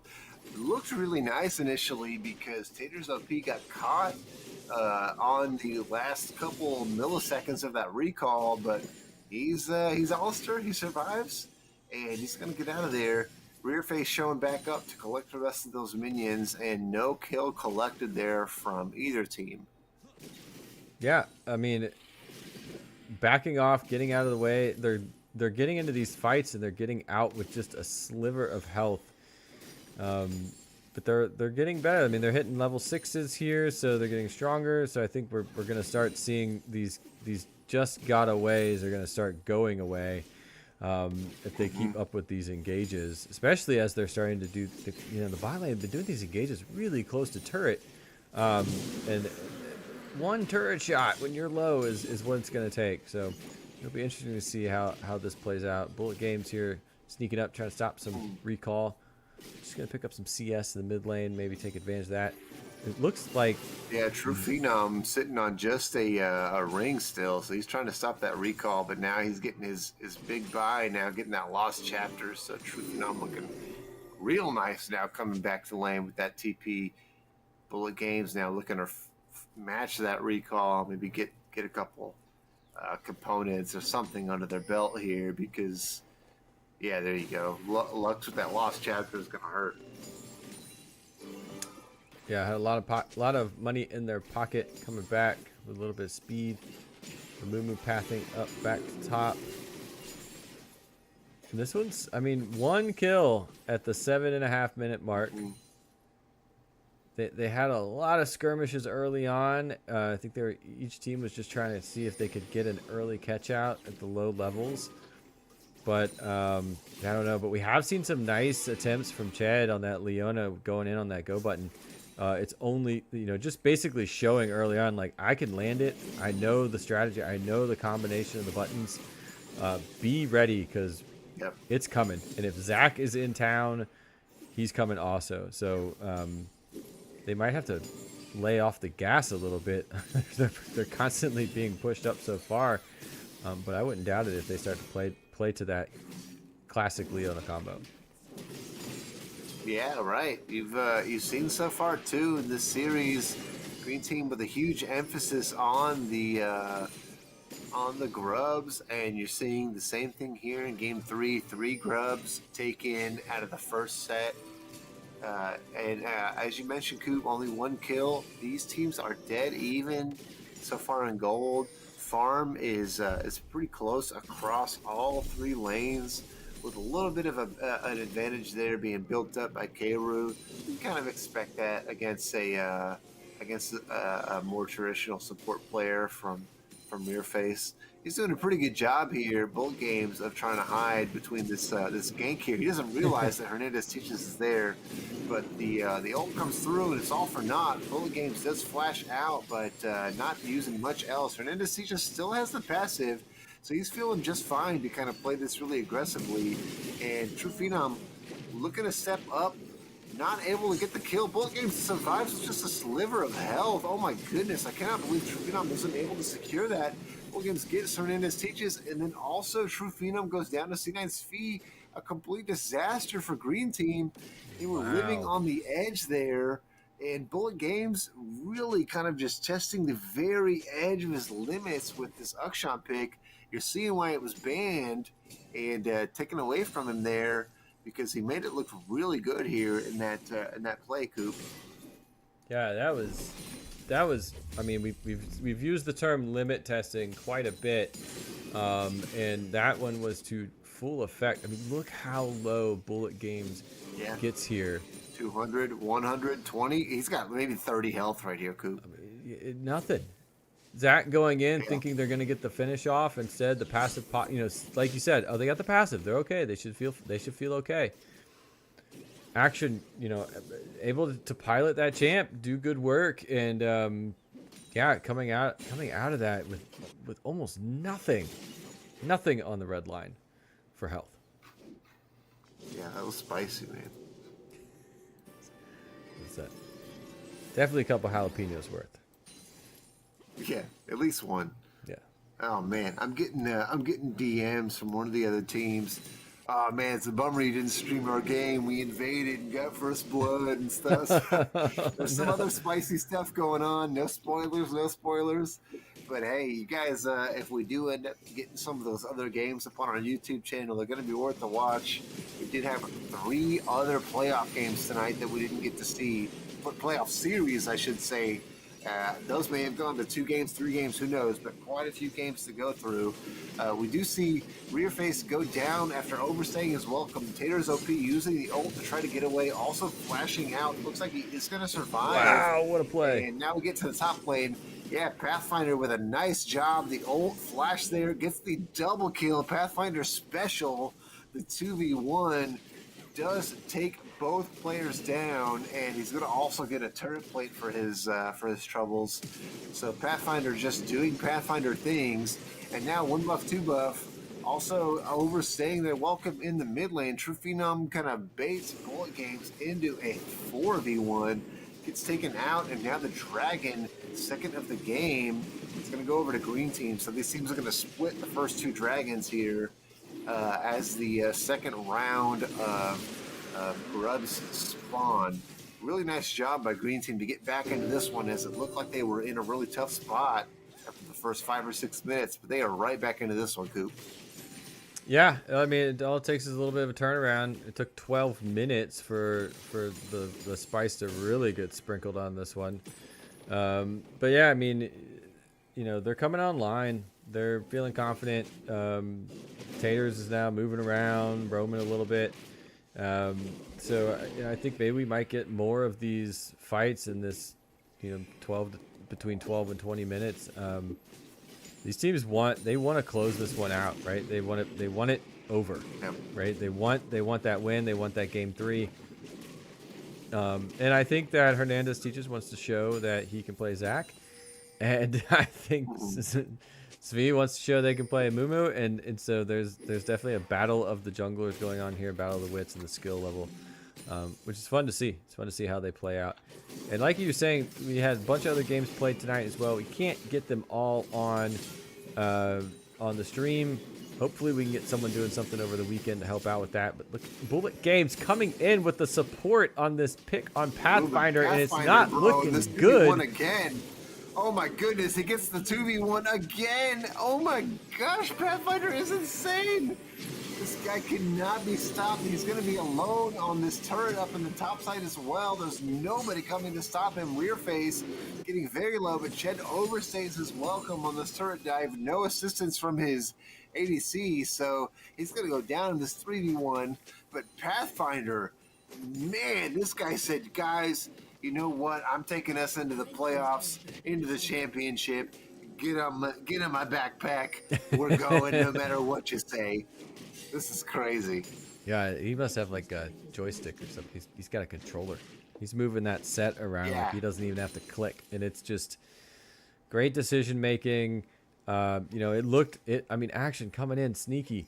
Gonna take this one out 2v1, but just piloting that set, doing some work. We do see though, Kairu up a little bit. Okay, here comes Ched. Leona's back here, pushing off this Tater's OP, and rear face Ooh, Zach denial. is here too. But all they do is just push Tater's him off. OP Push him says no. Yeah, I'm that's here. it. Bam. He says no, sir. Oh, Hernandez Siege is actually a little too far forward too. Ooh, and he misses the jump as well. Bummer. As now there's some assistance coming in from 1 buff, 2 buff. Looks like Green Team's gonna have to call this one off. Yeah, you know, Coop, this has been a really, really fun 15 minutes so far. I'm loving seeing Pathfinder just kind of like take over this game in this first 15 minutes, because it really has felt like his presence has been felt more than just about anybody. We do already have a couple turrets going down as well. Right now, Green Team very much in the lead, and 1 buff, 2 buff definitely going to have to do something to kind of find their way back into this, whether it's an objective bounty, whether it's a turret bounty. I'm not sure, but I don't think that they're planning on diving Pathfinder anytime soon, too. No, and now they're taking that advantage, and they're just going straight into the bot side jungle, stealing camps. They're just going to push that a movement behind. We are going 2v1 here. Action's trying again, and then there's another fight down in the bot lane. I've seen this movie before, Coop. I'm not sure it'll end the way that 1 buff, 2 buff would like it to. Green Team has the script already in their pocket. They know what's coming. They know all the twists and turns. Looks like an objective bounty is claimed by C9SV. He does get the Rift Herald during all this chaos, and that enhanced recall means he's going to get out of there before True Phenom can do anything about it. But yeah, right now it looked like Bullet Games, East Phantom both decided, hey, you know what? Pathfinder's probably going to get another double kill on us. Let's go ahead and just call this off, my man. But Bullet Games, again, thinking about it, we're having the same play over and over again. The top side is happening as the spot side is happening as well. Tater's OP does not have the ult available this time around. Gets taken very low. Pathfinder gets shut down as the stun came through from East Phantom, so really nicely timed there. Pathfinder basically ulted himself to his doom there. Nicely played by East Phantom, keeping his cool and shooting his shot there. Getting that shutdown bounty, putting Pathfinder on a very cool 4-2-0 scoreline. Haha, if you know, you know. And then you have in this bot side still some additional action as Amumu goes in and then gets the heck out of there. Bullet Games also taking a ton of damage from True Phenom, but also walking away after all is said and done, Coop. It's still a 4,000 gold lead for Green Team. Yeah, they're up in the gold. They're up now in the kills, and they're backing off, which means I guess they're gonna let this Drake happen as long as it looks like there's a little bit of stalling going on, and that's gonna be bringing in. We might TP. have a nice little fight here, unexpectedly crashing the party. Hernandez teaches. Pathfinder showing up. C9's feet taken out early. That's no jungler for 1 buff, 2 buff, and that's going to mean a sure-handed victory here for for Green Team, I should say. Taking that dragon with no jungler on the enemy team makes it easy. Hernandez Teaches just scoops that up, and that TP from Pathfinder was very well used. Didn't lose his tower on the top side either. He's going to head up there and collect that minion wave. Doesn't lose a step. Still 30 minions up on his lane opponent. A couple of kills up as well. And now his team is also dragon stacking, Coop. Yeah, dragon stacking, and they 1 buff looked like they had a Drake in the bag. Green Team was backing off, but then they showed right back up that leap in from Zach. making one buff feel confident that they had pushed their way to a Drake and then turning the tides on that one. So up by 3, up by 4K. Looking very strong in this game 3, and they're up by 3 turrets too. Pathfinder has no fear at this point. You see him just walking into the enemy jungle 1v4 at this point. Level 14 takes out Rear Face, able to take on the enemy team several at a time, not able to get the Haymaker off as he was CC'd for way too long. And with the passive from Bullet Games, that's going to mean Rear Face immediately it comes back onto the Rift with the revive, the Akshan broken passive there coming into effect here for 1 buff, 2 buff. Remember when he was released, people were really upset, Coop. And now you have 1 buff, 2 buff kind of equalizing and minimizing the damage from that really big play by Pathfinder, and they could be looking for more. Yeah, I do remember when that Akshan, broken passive. Oh, cool. So no one ever dies. Cool, got it. But I don't think his playtime was ever so high that it really affected too much. But man, when it comes into play, it comes into play. Look at Shelly coming from everywhere but lane. From downtown. That was That was crazy. Oh, man. Yeah, you're right. That was funny. She kind of just came all the way from the river like Tokyo Drift all the way in. Oh, I love the replay. Here she comes with the Tokyo Drift action. They get the objective bounty on the topside turret. Really nicely done there. Love the replay action, Coop. Very nicely done as well. There's 11 players on the Rift. You can't forget about Shelly. That's right. Shelly's got it's full not- lane control. Where you want to go? Yeah, that's right. Yeah, you never know, right? We do have a 20-minute mark crested here, so that means Baron is on the menu at any point. Bullet Games does secure a kill on True Phenom in that 2v1. C9SV also helping out there. That's going to mean the mid laner for Green Team going down, and this is now a 4v5 for the next 30 seconds here. Does 1 buff, 2 buff do anything with this advantage? They are looking to clear out some wards, maybe just get some control back in their jungle, but not looking for much else as there's no dragon from their minute and a half, and they're really not looking for like a Baron take or anything at this point, as they're a little too far behind to make a crazy call like that. So just a little breathing room for these guys. Let's see if they Unless get you're in the anything top else lane. here. Yeah, that's right. I know, never any breathing room for either of these guys. As now True Phenom comes back on the map, does have TP, but decides to walk it up. No action at the moment, so no real urgency to get back to lane. We do now see, though, several members of Green Team sniffing out the Baron pit. Looks like they are starting this off. It's got quite a bit of health, though. Both teams now in the area. This is going to be 9 players deep. We do have Rear Face from 1 buff, 2 buff still in the bot lane pushing solo, but he is not here. The rest of both teams are around. Baron is still going down 2,000, 1,000 health. It is going to get smited. Who gets it? Oh my gosh. Was that an objective bounty? I didn't see who got it. Who got it? Oh my gosh. Oh. It looks like it was. Okay, blue team's got it. Yeah, blue team got it. Okay, there we go. And then we have the ult coming through from Bullet Games. He's one of the only members left after this fight.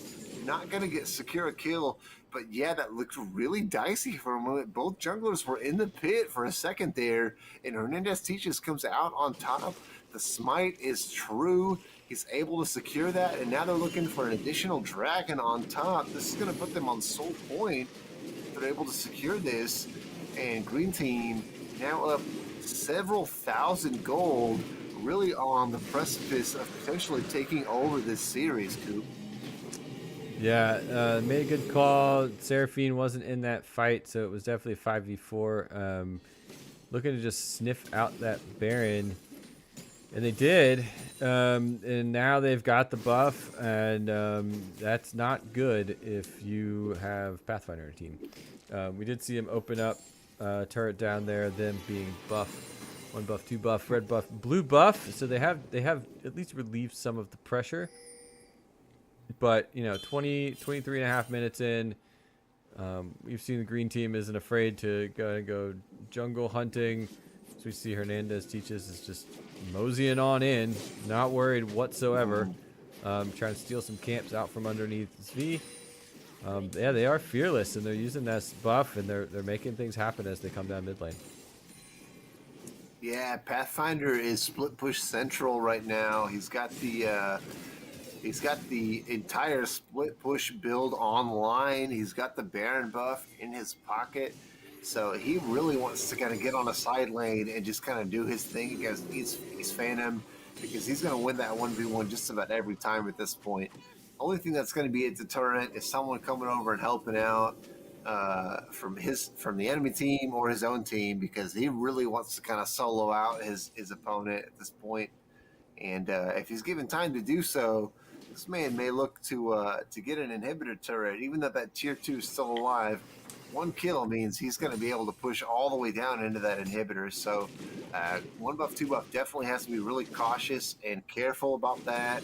Really aware that Pathfinder at this point in the game can definitely take over the silence. Now up 3 levels on East Phantom. Oh my goodness, look at how fast his health bar goes down. Look, taking turret shots, flashing forward still is Pathfinder, and forcing the flash away from East Phantom. So you see Hernandez just going in 4v1. I think it's a little too ambitious to follow this up. He does still have the passive available though, and going to be able to get the honey fruit for some additional health. Still alive is the Zat, gets a kill in fact, and Pathfinder still alive on the top side of this fight. How the heck did he stay alive in a 4v1?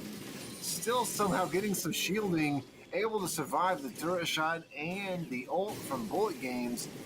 And now K-Root coming through with the ult of their own. One more auto should do it, but Bullet Games hanging out on the edge. Rear face taking some damage from the enemy jungler. The smite comes through. The double kill for K-Root. It's going to be an ace for 0. Green team gets everything in that fight. 1 buff, 2 buff. Looking like they are on the brink of losing this series here. Minions pouring in from the mid lane and the top side here. The inhibitors do go down in both lanes, but respawn timers are low enough that it looks like Green Team is going to call off this push, look to spend some of the gold they just acquired, and potentially look to end the game some other time, Coop. Yeah, not quite right now, although they do some serious damage to the base over here with 2 inhibs down. That's going to be punishing for 1 buff. Yeah, I mean, that fight that was in topside jungle, engaged and disengaged, and it happened again. And we see here collapsing on Pathfinder. It's the only way to make it happen. They got to bring the entire team in here, and they do so, and it takes forever, but they do get the shutdown. It's 52 seconds that he is out of the match. That is 52 seconds for them to make a play, make something happen. Unfortunately, he's going to be coming back right when that Drake is up. So maybe they can push some time, get some breathing room, farm up, get some gold, get some levels, buy some items, and maybe catch out somebody else in the meantime as Blue is heading into that jungle. And we'll see if 1 buff can capitalize on maybe possibly getting a catch up. Yeah, man, East Phantom gets an entire pickaxe off of that pick, basically. So he's feeling real good after getting that kill. Let's see if it means anything in this upcoming dragon fight. As you can see, both teams kind of posturing, especially Green Team right now, kind of using their advantage, hitting the enemy team with their wallets at this point, up 9,000 gold, and definitely making their presence felt here, and making it really difficult for 1 buff, 2 buff to kind of find their way back into this area. And you even see the TP coming through from Pathfinder into the top lane, so Green Team can kind of decide where they want to take these fights. Bot side, they're going to get the turret there, and now they're going to look for additional here we go. They're going to look for additional turret damage in the spot side, but now decide to call it off as the dragon has spawned. They can just look to go back for this Dragon Soul Coop, and we've got 3-4 members on it, with Pathfinder still doing Pathfinder things. 1v4, 1v5, keeping the enemy team at bay. Yeah, basically saying, hey, get the Drake. I'll hold them off. I'll keep them here pressured. We've got super minions coming in mid lane right now. We've got them curling around top side. Um, let's just go get Baron again. That was really good when we got it last time. So let's do it one more time. And that's where they're headed to the pit because they've got the super minions working for them now.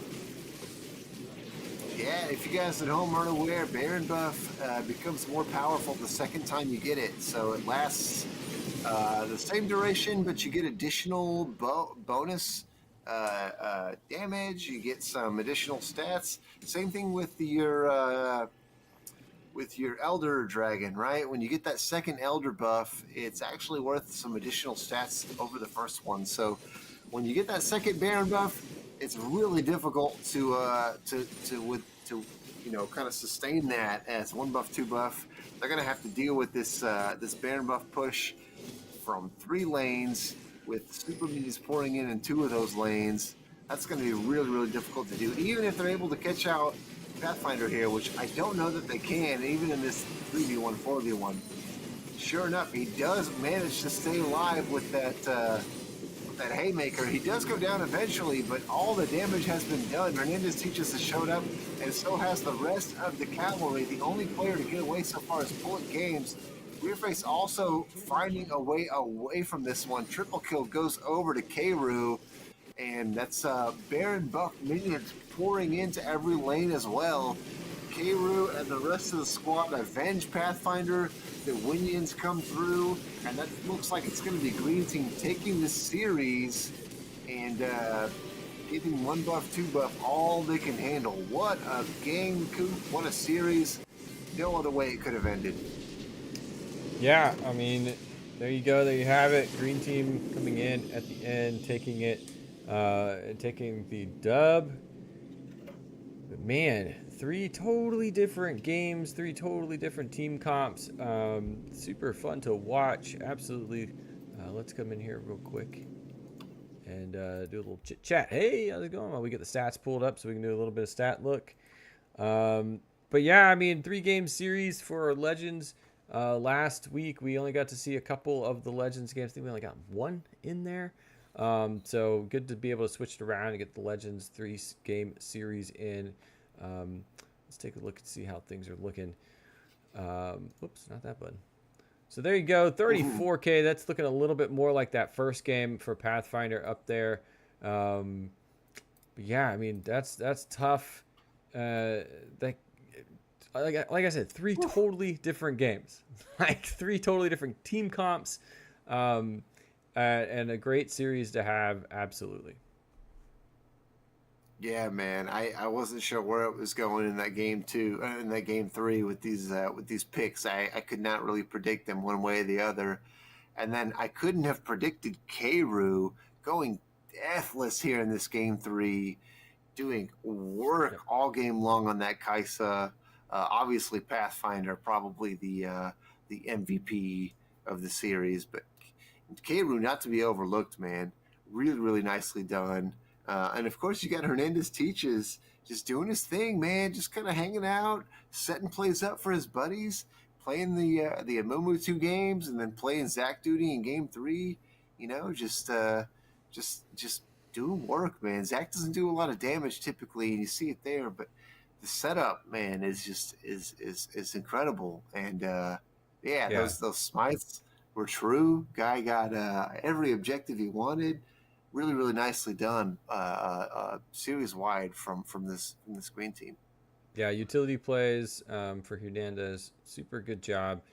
It was also, just to throw it to the other side, Rearface, Tater OP, making those combos work in the bot lane. I mean, they early on we saw some really good potential plays. They made the long game work in game 2, but the sustain in this one they couldn't hold out. And so, but good plays. Bullet Games piloting action early and making those moves, getting around the map, rotating around the map, and trying to make these plays happen. But it's hard when you got someone on a tank and they won't go down, and they can fight and they can get in there and they can pilot, and they had to send all 5 or 4 to make something happen So it's just tough all around, but great games, super fun to watch, tons of good stuff for highlights, and a good time all around. We actually, I think, And like you best said, friends broken yeah, up, and for all we yeah, know. friends no more. It's the sad story. Um, but yeah, I mean, we mentioned we had a bunch of other games going on tonight. I think they've all actually wrapped. I think they've wrapped. But yeah, this one went the distance for 3. But we will be back next week for sure. Championship week? Yeah, next week is championship week. Coop, next week is the championship. It's the we're, end. We're at the final. This is the end. Yeah, the 2024 Legends tier, Champs tier, Coach Rivals Championship, bro. Yeah. I'm shocked. Let me just double check. I want to make sure that we're not missing something here. I think we might be all done. Sorry, hold please. We did have some other games going on, so I just want to. They are in game 3. So I think it's ending. So let's go real quick, if you don't mind. Let's see if we can hop in there. Let's see if I can watch this game. Surely I'm friends with one of these people. So it looks like we actually do have game 3 going on for. Oh man, somehow I can't get in. I think there's too many people spectating, and I can't get into the game. But it looks like they're in. Heartbreak. They're in game 3. There's 30 minutes left in it. Let me just see. Maybe I just don't know how to play. There we go. I'm just a fool. Sorry, everybody. We're getting in. All right, we're gonna pop in. Hopefully, we can get into this one. At least see how game 3 is going. This is Farm of the Furious versus Shake That Ash. I actually don't quite know the series score on this. Let me look at. Here we go. All right. Oh, Siri's talking to me now as well. We got all Siri's trying to get you to. Siri's like, I got you. He was like, game 3, baby. Yeah, let's go. Game 3. All right, Silver Scrapes. All right, we're popping in. We're seeing what's happened. Everything's going wild. These are not the accurate overlays. We'll get that built in just a second. We've got. Let me look at. Yeah, this is. Let me get you. It's the same riff, but a totally different experience. So this is game 3. I'm gonna get his stats up for just a second, as we kind of get things built out for this one. But it looks like right now, let me see if I can pull in our records for where we're at. We do got. I won't spoil that in case we get some. Okay, so Shake That Ash beat Red Kled. So they are 1 for 1. That's right. So Red Kled won the second game. Farm of the Furious. Oh, I'm sorry. That's like weeks ago. Coyote going for this. I know, right? Star on the Seer survives that. Disrespector gets a huge ult. And that's going to be Coyote going down. Saikaze now trapped behind enemy lines. Disrespector looking to get this kill here. One more will do it. The auto does take him out. It's going to be a 2 for 0.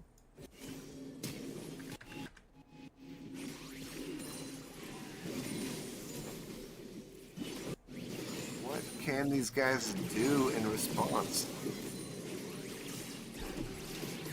1 second, at least I'll get a scoreboard up for you.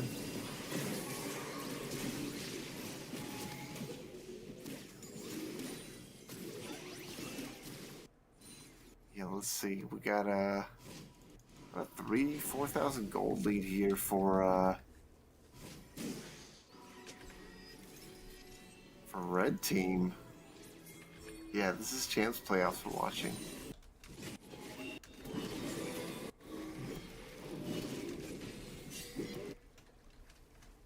All right, at least we can get that up. Hold please. Thanks for waiting, everybody. Ooh, Coyote not afraid to use that ult. That R button is definitely working.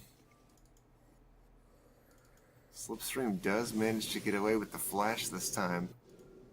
Nightwolf stepping very far forward. Shipapi Mumu also frontlining. Both teams kind of in the area. This is like a 5v5. Slipstream backing away, but does have TP, so this could be a game-defining fight here. The ult coming through, it's going to be, my gosh, Deathweaver getting a quick kill, but Nightwolf somehow still surviving, eventually going down 2-for-1, I should say, in favor of Farm and the Furious. Disrespector getting a huge ult. Now Slipstream in a little bit of trouble, goes down to Blue Side's ult. Both teams looking to maybe collect this dragon, but Coyote doing a ton of damage on the side here. Now getting Shipapi Mumu very low as well. The jungler for both teams are down. Now Shipapi Mumu still lives. Loki Doki's trying to take him out, but Shipapi Mumu still survives. Sun on the Seer with one more auto from the dragon would take him out. These guys both have to somehow take out this dragon with no enemy competition. Can they do it? 4K, 3K, sure enough, I think they're going to get this Drake. It's going to be basically an ace for Farm and the Furious. And they're going to go to Soul Point as well. Farm and the Furious feeling real good here. Yeah, with 30 minutes left. Only up by 3 gold, or 3K, but 10 eliminations, and this is looking a little bit like when we saw in the Legends tier when there was a pretty large discrepancy in the eliminations, but only you know that. You don't know what the rest of the game is looking like. So the question is can true. they, use that? I mean, it's 30 minutes. I mean, this is when champs are coming online for real. You're hitting those 15, 16 levels. Things are gonna happen here. They're posturing around. They're clearing this vision out. They're starting to collapse over here on Baron. Nightwolf launches in. Deathweaver caught out potentially, but the ult from Disrespector is huge. The ult from Saikazi to follow up does not take him down. This is going to be 1-for-0 really quickly, but Shipapi Mumu looking to follow up for more. Going to be several members of Shake That Ash very low, all going down super quickly. Oh my gosh, they get the revenge, and the TP comes through for Nightwolf, but he's now found in a 4v1. You have Coyote pushing on the bot side, but this is going to be Farm the Furious getting 4 quick kills. They're going to get this Baron as well. Coyote doing a good job of making sure to, looks like he's going to get this this inhibitor turret. And Slipstream's recall is also canceled, so he's probably going to get the inhibitor as well. His Baron recalls are going to make it difficult for him. Can he get it? Does a good job of getting something back for his team, yeah. Yeah, an unfortunate TP as well. Oh no, Coyote, run! He's stuck. There's no way. He's going to hold over. Gets quite a bit of damage on Slipstream, but not able to take him out. So that's definitely going to be Baron for his for the enemy team. He does get something back, so that there's maybe a backdoor option open. Even left a ward down in that bot lane that maybe his team could TP to. But with only Nightwolf having TP in this game, and that TP being on cooldown, it's not necessarily an angle that they're going to be able to look for. Looks like maybe they're going to have to group up for one more big team fight. And with Dragon spawning in just a couple minutes, that could be the fight that we're maybe inching towards to decide this game here, as both teams are basically dead even in gold, Coop. Yeah, quite a turn. The fight that was going on in Baron and Nightwolf was trying to get involved in it as well, but it was too late. The TP came in too late, and then they got 1v4'd. Does ult away. Farm and the Furious taking advantage of that momentum from getting that Baron. Even though they were down in the eliminations, they are now up in the gold, and they're taking it with them and making some waves here. Turrets even, but objective-wise, yeah, looking really good. Baron buff is going to help them definitely make some moves. But like you said, while they were getting the Baron, bot lane was getting opened up for Shake That Ash, and that could play pivotal if they can't really make anything happen off of this, off of that Baron push. Then I mean, a little bit all for naught. Yeah, Farming the Furious has been one of those teams all year that I feel like has kind of played their own kind of game. They played champs that maybe not other teams have necessarily played, but you're seeing Slipstream come through with the brand. Not sure how the pick and ban went, but you know, definitely a very powerful pick all season long.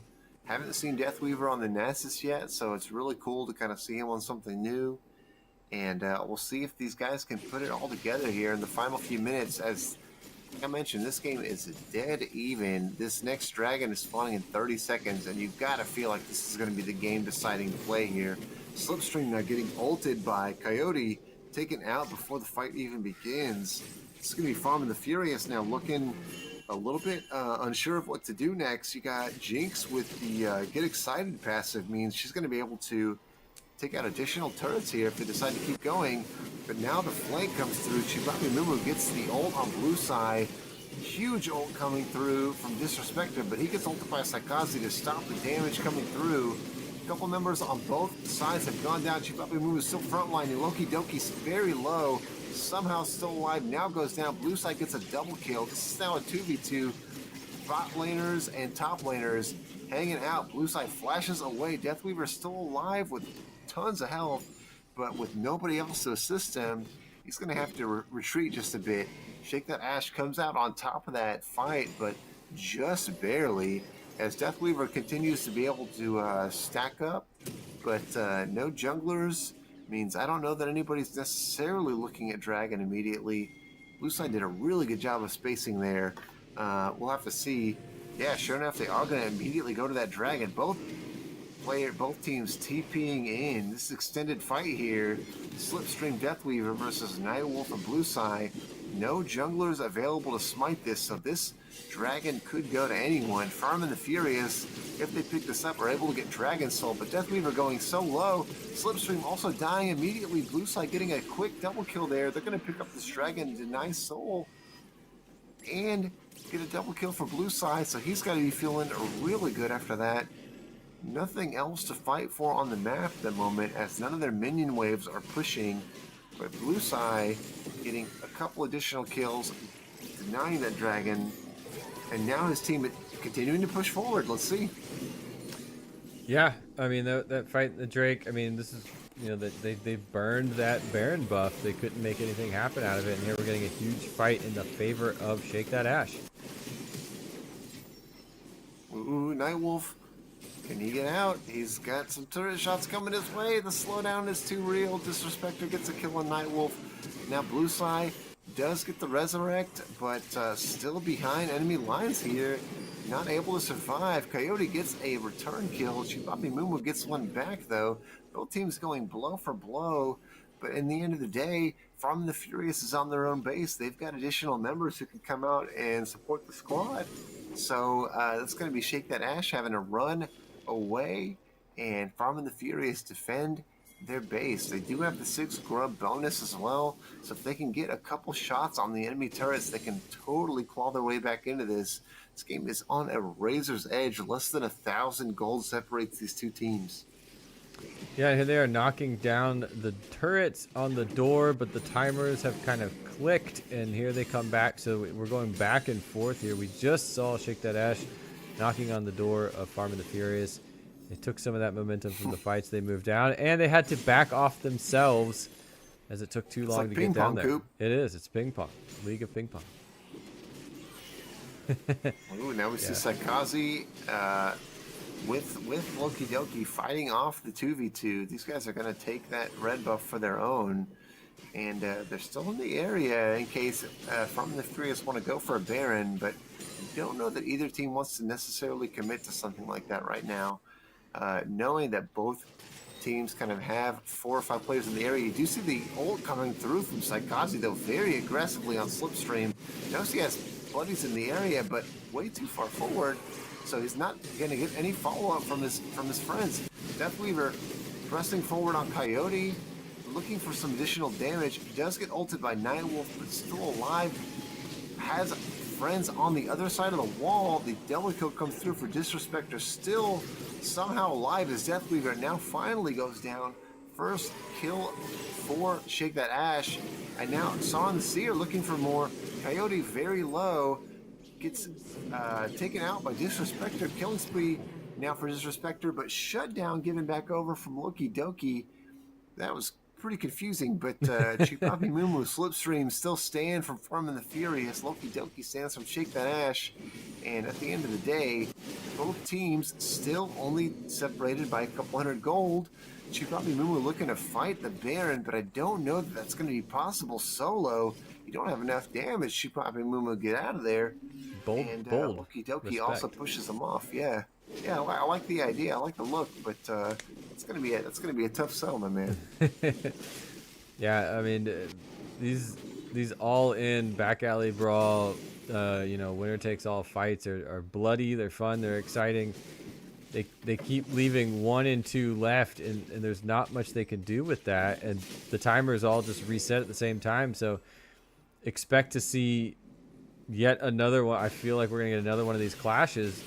These fights have also been done when it looks like minions are kind of in neutral territory. So even after the fight, everything just kind of resets. And so it's not like if you push that bot wave a little bit to get some momentum, then collapse the fight, and maybe you can start knocking on that door. But yeah, I mean, it's just they're meeting at these objectives, and they're like, okay, oh, go button, and then they go. And I will say that last fight, being able to survive, Coyote was doing great, picking off these low champs. Nightwolf coming in, doing some work at the last minute. It's a little bit more cohesion. I think we're about to get that fight right here. They're posturing. Yeah. There's not a lot of vision. Deathweaver is hiding. Nightwolf is just posturing. I mean, this is about to be a everyone fight. is This full build though. Yeah, it's going down We right get now. ults coming in from both sides. The MF ult is doing so much work, but gets shut down a little bit by the Vi. Disrespector does go down. Coyote on the side here doing work, but Deathweaver and I believe that is Chipapi Mumu, yeah, still just standing strong. A couple 100,000 health each. Blue side doing damage. Loki Doki probably going down here. And Blue side, though, standing strong. Oh, no 1v5, way. 1v9 almost. Blue side gets the double kill and manages to get the ace. His team is also going to collect the Dragon Soul if they can just go ahead and take this dragon out. Everyone's level 18, everyone's full build. It's like this game is just on a razor's edge, and Blue side with that Get Excited passive was all he needed to really take over that fight. Looked really dicey from both sides for a moment, but eventually, Coop, that was the thing they needed to push him over the edge, I think. Yeah, and Coyote kind of positioning, waiting until the time was right, popping in and getting a couple good hits when both Coyote and Blue side were so low, but they've got the damage and they've got the ability to take down these champs, and they did so.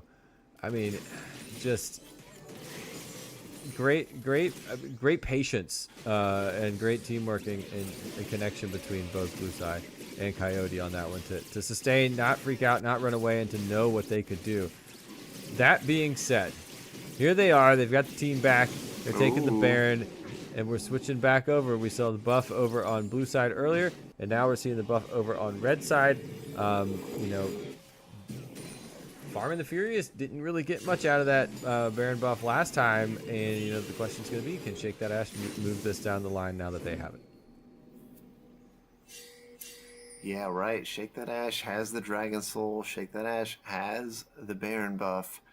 What else do they need to close out this game? Up by just a couple thousand gold, finally, for the first time since we've tuned in, Coop. This game is potentially in their grasp. They just have to figure out how to close it out. You see several players kind of floating around the mid lane area, looking for maybe what their next move is going to be. You can tell Shake That Ash doesn't want to bungle this. Looks like they're starting to finally group up in this mid lane here, and they've got Nightwolf pushing off over on the side. So we'll see what the call is as several players do group up here. Deathweaver also kind of playing with fire a bit with allies on the side, but very far forward. Definitely looking for an angle, but not able to find one just yet. Both teams know this next fight will likely decide this game. The wallets don't even matter at this point. Everybody's just about full build. And you do see actually a little bit of a mistake here. Deathweaver a little too far forward. Does survive the initial burst. Somehow still alive. In fact, Coyote goes down to Deathweaver's Q. And my goodness, looked like a mistake. But he does actually make it work. Does get his TP canceled. Now Saikaze, who stopped it, does also get taken out. Disrespector takes out 2 so far. It looked like it wasn't going to work, but Disrespector makes it work. Nightwolf pushing on the side lane does get the inhibitor. So it's going to force Farm and the Furious to answer this as their Nexus turrets are getting taken a low. Shake That Ashy using that Baron buff to full extent. Now Chipapi Mumu in a little bit of trouble. Flashing away, still full health, no big deal. Nightwolf using their ult means they're going to have to flash out if they want to get out of danger. Blue Sai and Loki Doki helping escort them away. But Nightwolf definitely overstayed their welcome there. Still 5 members strong from Farm and the Furious. So even though their base is in a little bit of shambles, they're still holding strong here against this Baron buff. Yeah, not able to capitalize on it. You know, get the waves moving in different lanes, different areas.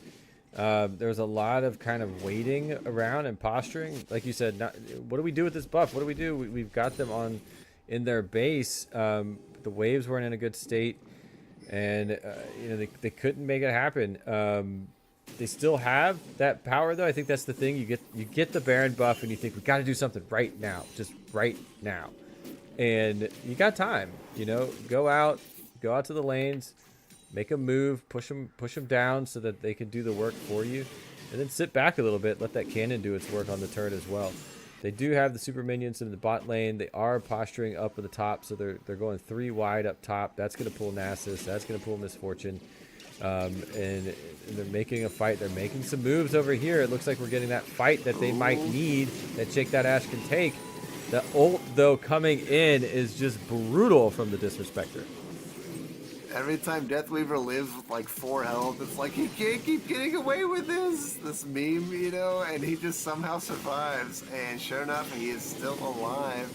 As Shake That Ash still looking for an angle, but Saikaze alone in this endeavor. We do see Coyote getting one back on Sauron the Seer, but still 4 members strong here from Farm and the Furious. Could be looking for more. Coyote and the rest of the team being corralled. Chibami Mumu with the knockout. Coyote's going to go down. Disrespector gets the kill, goes unstoppable. Still 4 members here from Farm and the Furious. Even though Shake That Ash had the Baron buff, looks like Farm and the Furious was able to stave off the push, and they're going to be able to hang on until the buff wears off. They're now looking to potentially get an Elder Dragon if they can go ahead and take care of these super minions in their base. The Elder buff now spawning in just 30 seconds, and with Saikaze dead for another 20, looks like it could be Farm and the Furious's dragon to take. Yeah, I mean, we're at a point where these timers are really long, and so it's going to take quite a while to let the other team set up. As long as you keep enough players on the map in these fights, which is what they did. They burned that buff. And now they are looking for Elder. Coyote's coming back online. I mean, we've said a couple times this is going to be the fight, but this is the one that really matters. The Drake is there. Nightwolf is posturing. There's not a lot of vision here. So this one's just about to get pretty chaotic. So we're just going to go ahead and zoom out. Team fight mode. At any point, this one's going to break. Yeah, it looks like we have all 10 players here. What's it going to be? Who's going to flinch first? You have Nightwolf going in, but the ult coming through from Misfortune already does a double kill. Both ADC is already getting one. Actually, this is Blue Side getting a triple kill, a quadra kill, potentially getting the pentakill to end the game. He does get it. Just now gonna potentially look for the dragon, but they decide, no, you know what? There's nobody alive. Let's just end it, buddy. Blue Sai and Saikazi, now the main characters on the Rift, looking to follow the minions into the base, looking to take out the Nexus turrets with more than 30 seconds left until these respawn timers. I think Blue Sai and Saikazi are gonna be able to do it. They're just now marching in with this super minion line. One Nexus turret down. I think they've done it, Coop. It's gonna be Shake That Ash taking the series and taking game 3. Yeah, and technically, if I have that correct, it's a little bit of upset. That would be the number 3 seed taking out number 2 seed Farming the Furious. But you know, when you see them close together like that, it kind of goes in the way you might expect. Any way is possible, and game 3 is a way to do it. So that's just some quality play. Dang. As we get in. I mean, I'm glad we got to see it as well. You know, we weren't sure if we were ever get into that match because of the way the times were loading up. But man, good stuff. I'm glad we were able to get into it, and it went to 3. So 2 of our matches that we got to get on stream went to 3 tonight, which is exciting. And then we also know that the Avoided and the Hearts of Diamond game. Let me see if I can pull up how that went as well. But man, you love the contrast between Legends and Champs. Specifically the play styles, like we've kind of mentioned before. The Champs tier is Iron, Bronze, and Silver players only, and then what we saw earlier in Legends tier is above that. So it's cool to see the difference in play styles, but man, it's also cool to just see a lot of fights. So so I'm glad we were able to get into there and watch how these teams play around these objectives and try to make moves and try to close out games in the states they have. So we didn't get to see a lot of Elder Dragons in the Legends matches this time, so we didn't get to really see some of that. So it's cool to get to see the effects of the Rift towards the later parts of the game. Yeah, man, that was a series for sure. I'm looking forward to seeing game 1 and game 2 maybe on VODs, but game 3 was definitely one to watch. And we're seeing already in the chat, looks like these guys are calling out Merlin versus Blue Sai next week. Should be a fun one. Really looking forward to that series and how that's gonna come out. Yeah, and it looks like just to let you know before we sign off, as it is late here on the East Coast, and that is where we are. I can't actually confirm report game 3. It looks like, well, I'll have to let you know how that Avoided and Hearts of Diamonds game went as we're looking to report those scores, but we'll have it uploaded and we'll let y'all know. But next week we do have playoffs coming in. We do know that the finals will have Shake That Ash for Champions tier, and we will have Genkenstein versus Green Team for Legends tier. So stick around next week. For this week, I'm Coop. Ronnie's been here as well. Thanks. Welcome back, Ronnie, from your sabbatical. And we'll see you guys next week. Let's end on some replays. How's that sound? That sounds beautiful. Great. Let me make some calls. Let me make some choices before I actually have it set up, so you get to watch the B side of production. And with that, folks, we'll see you next time.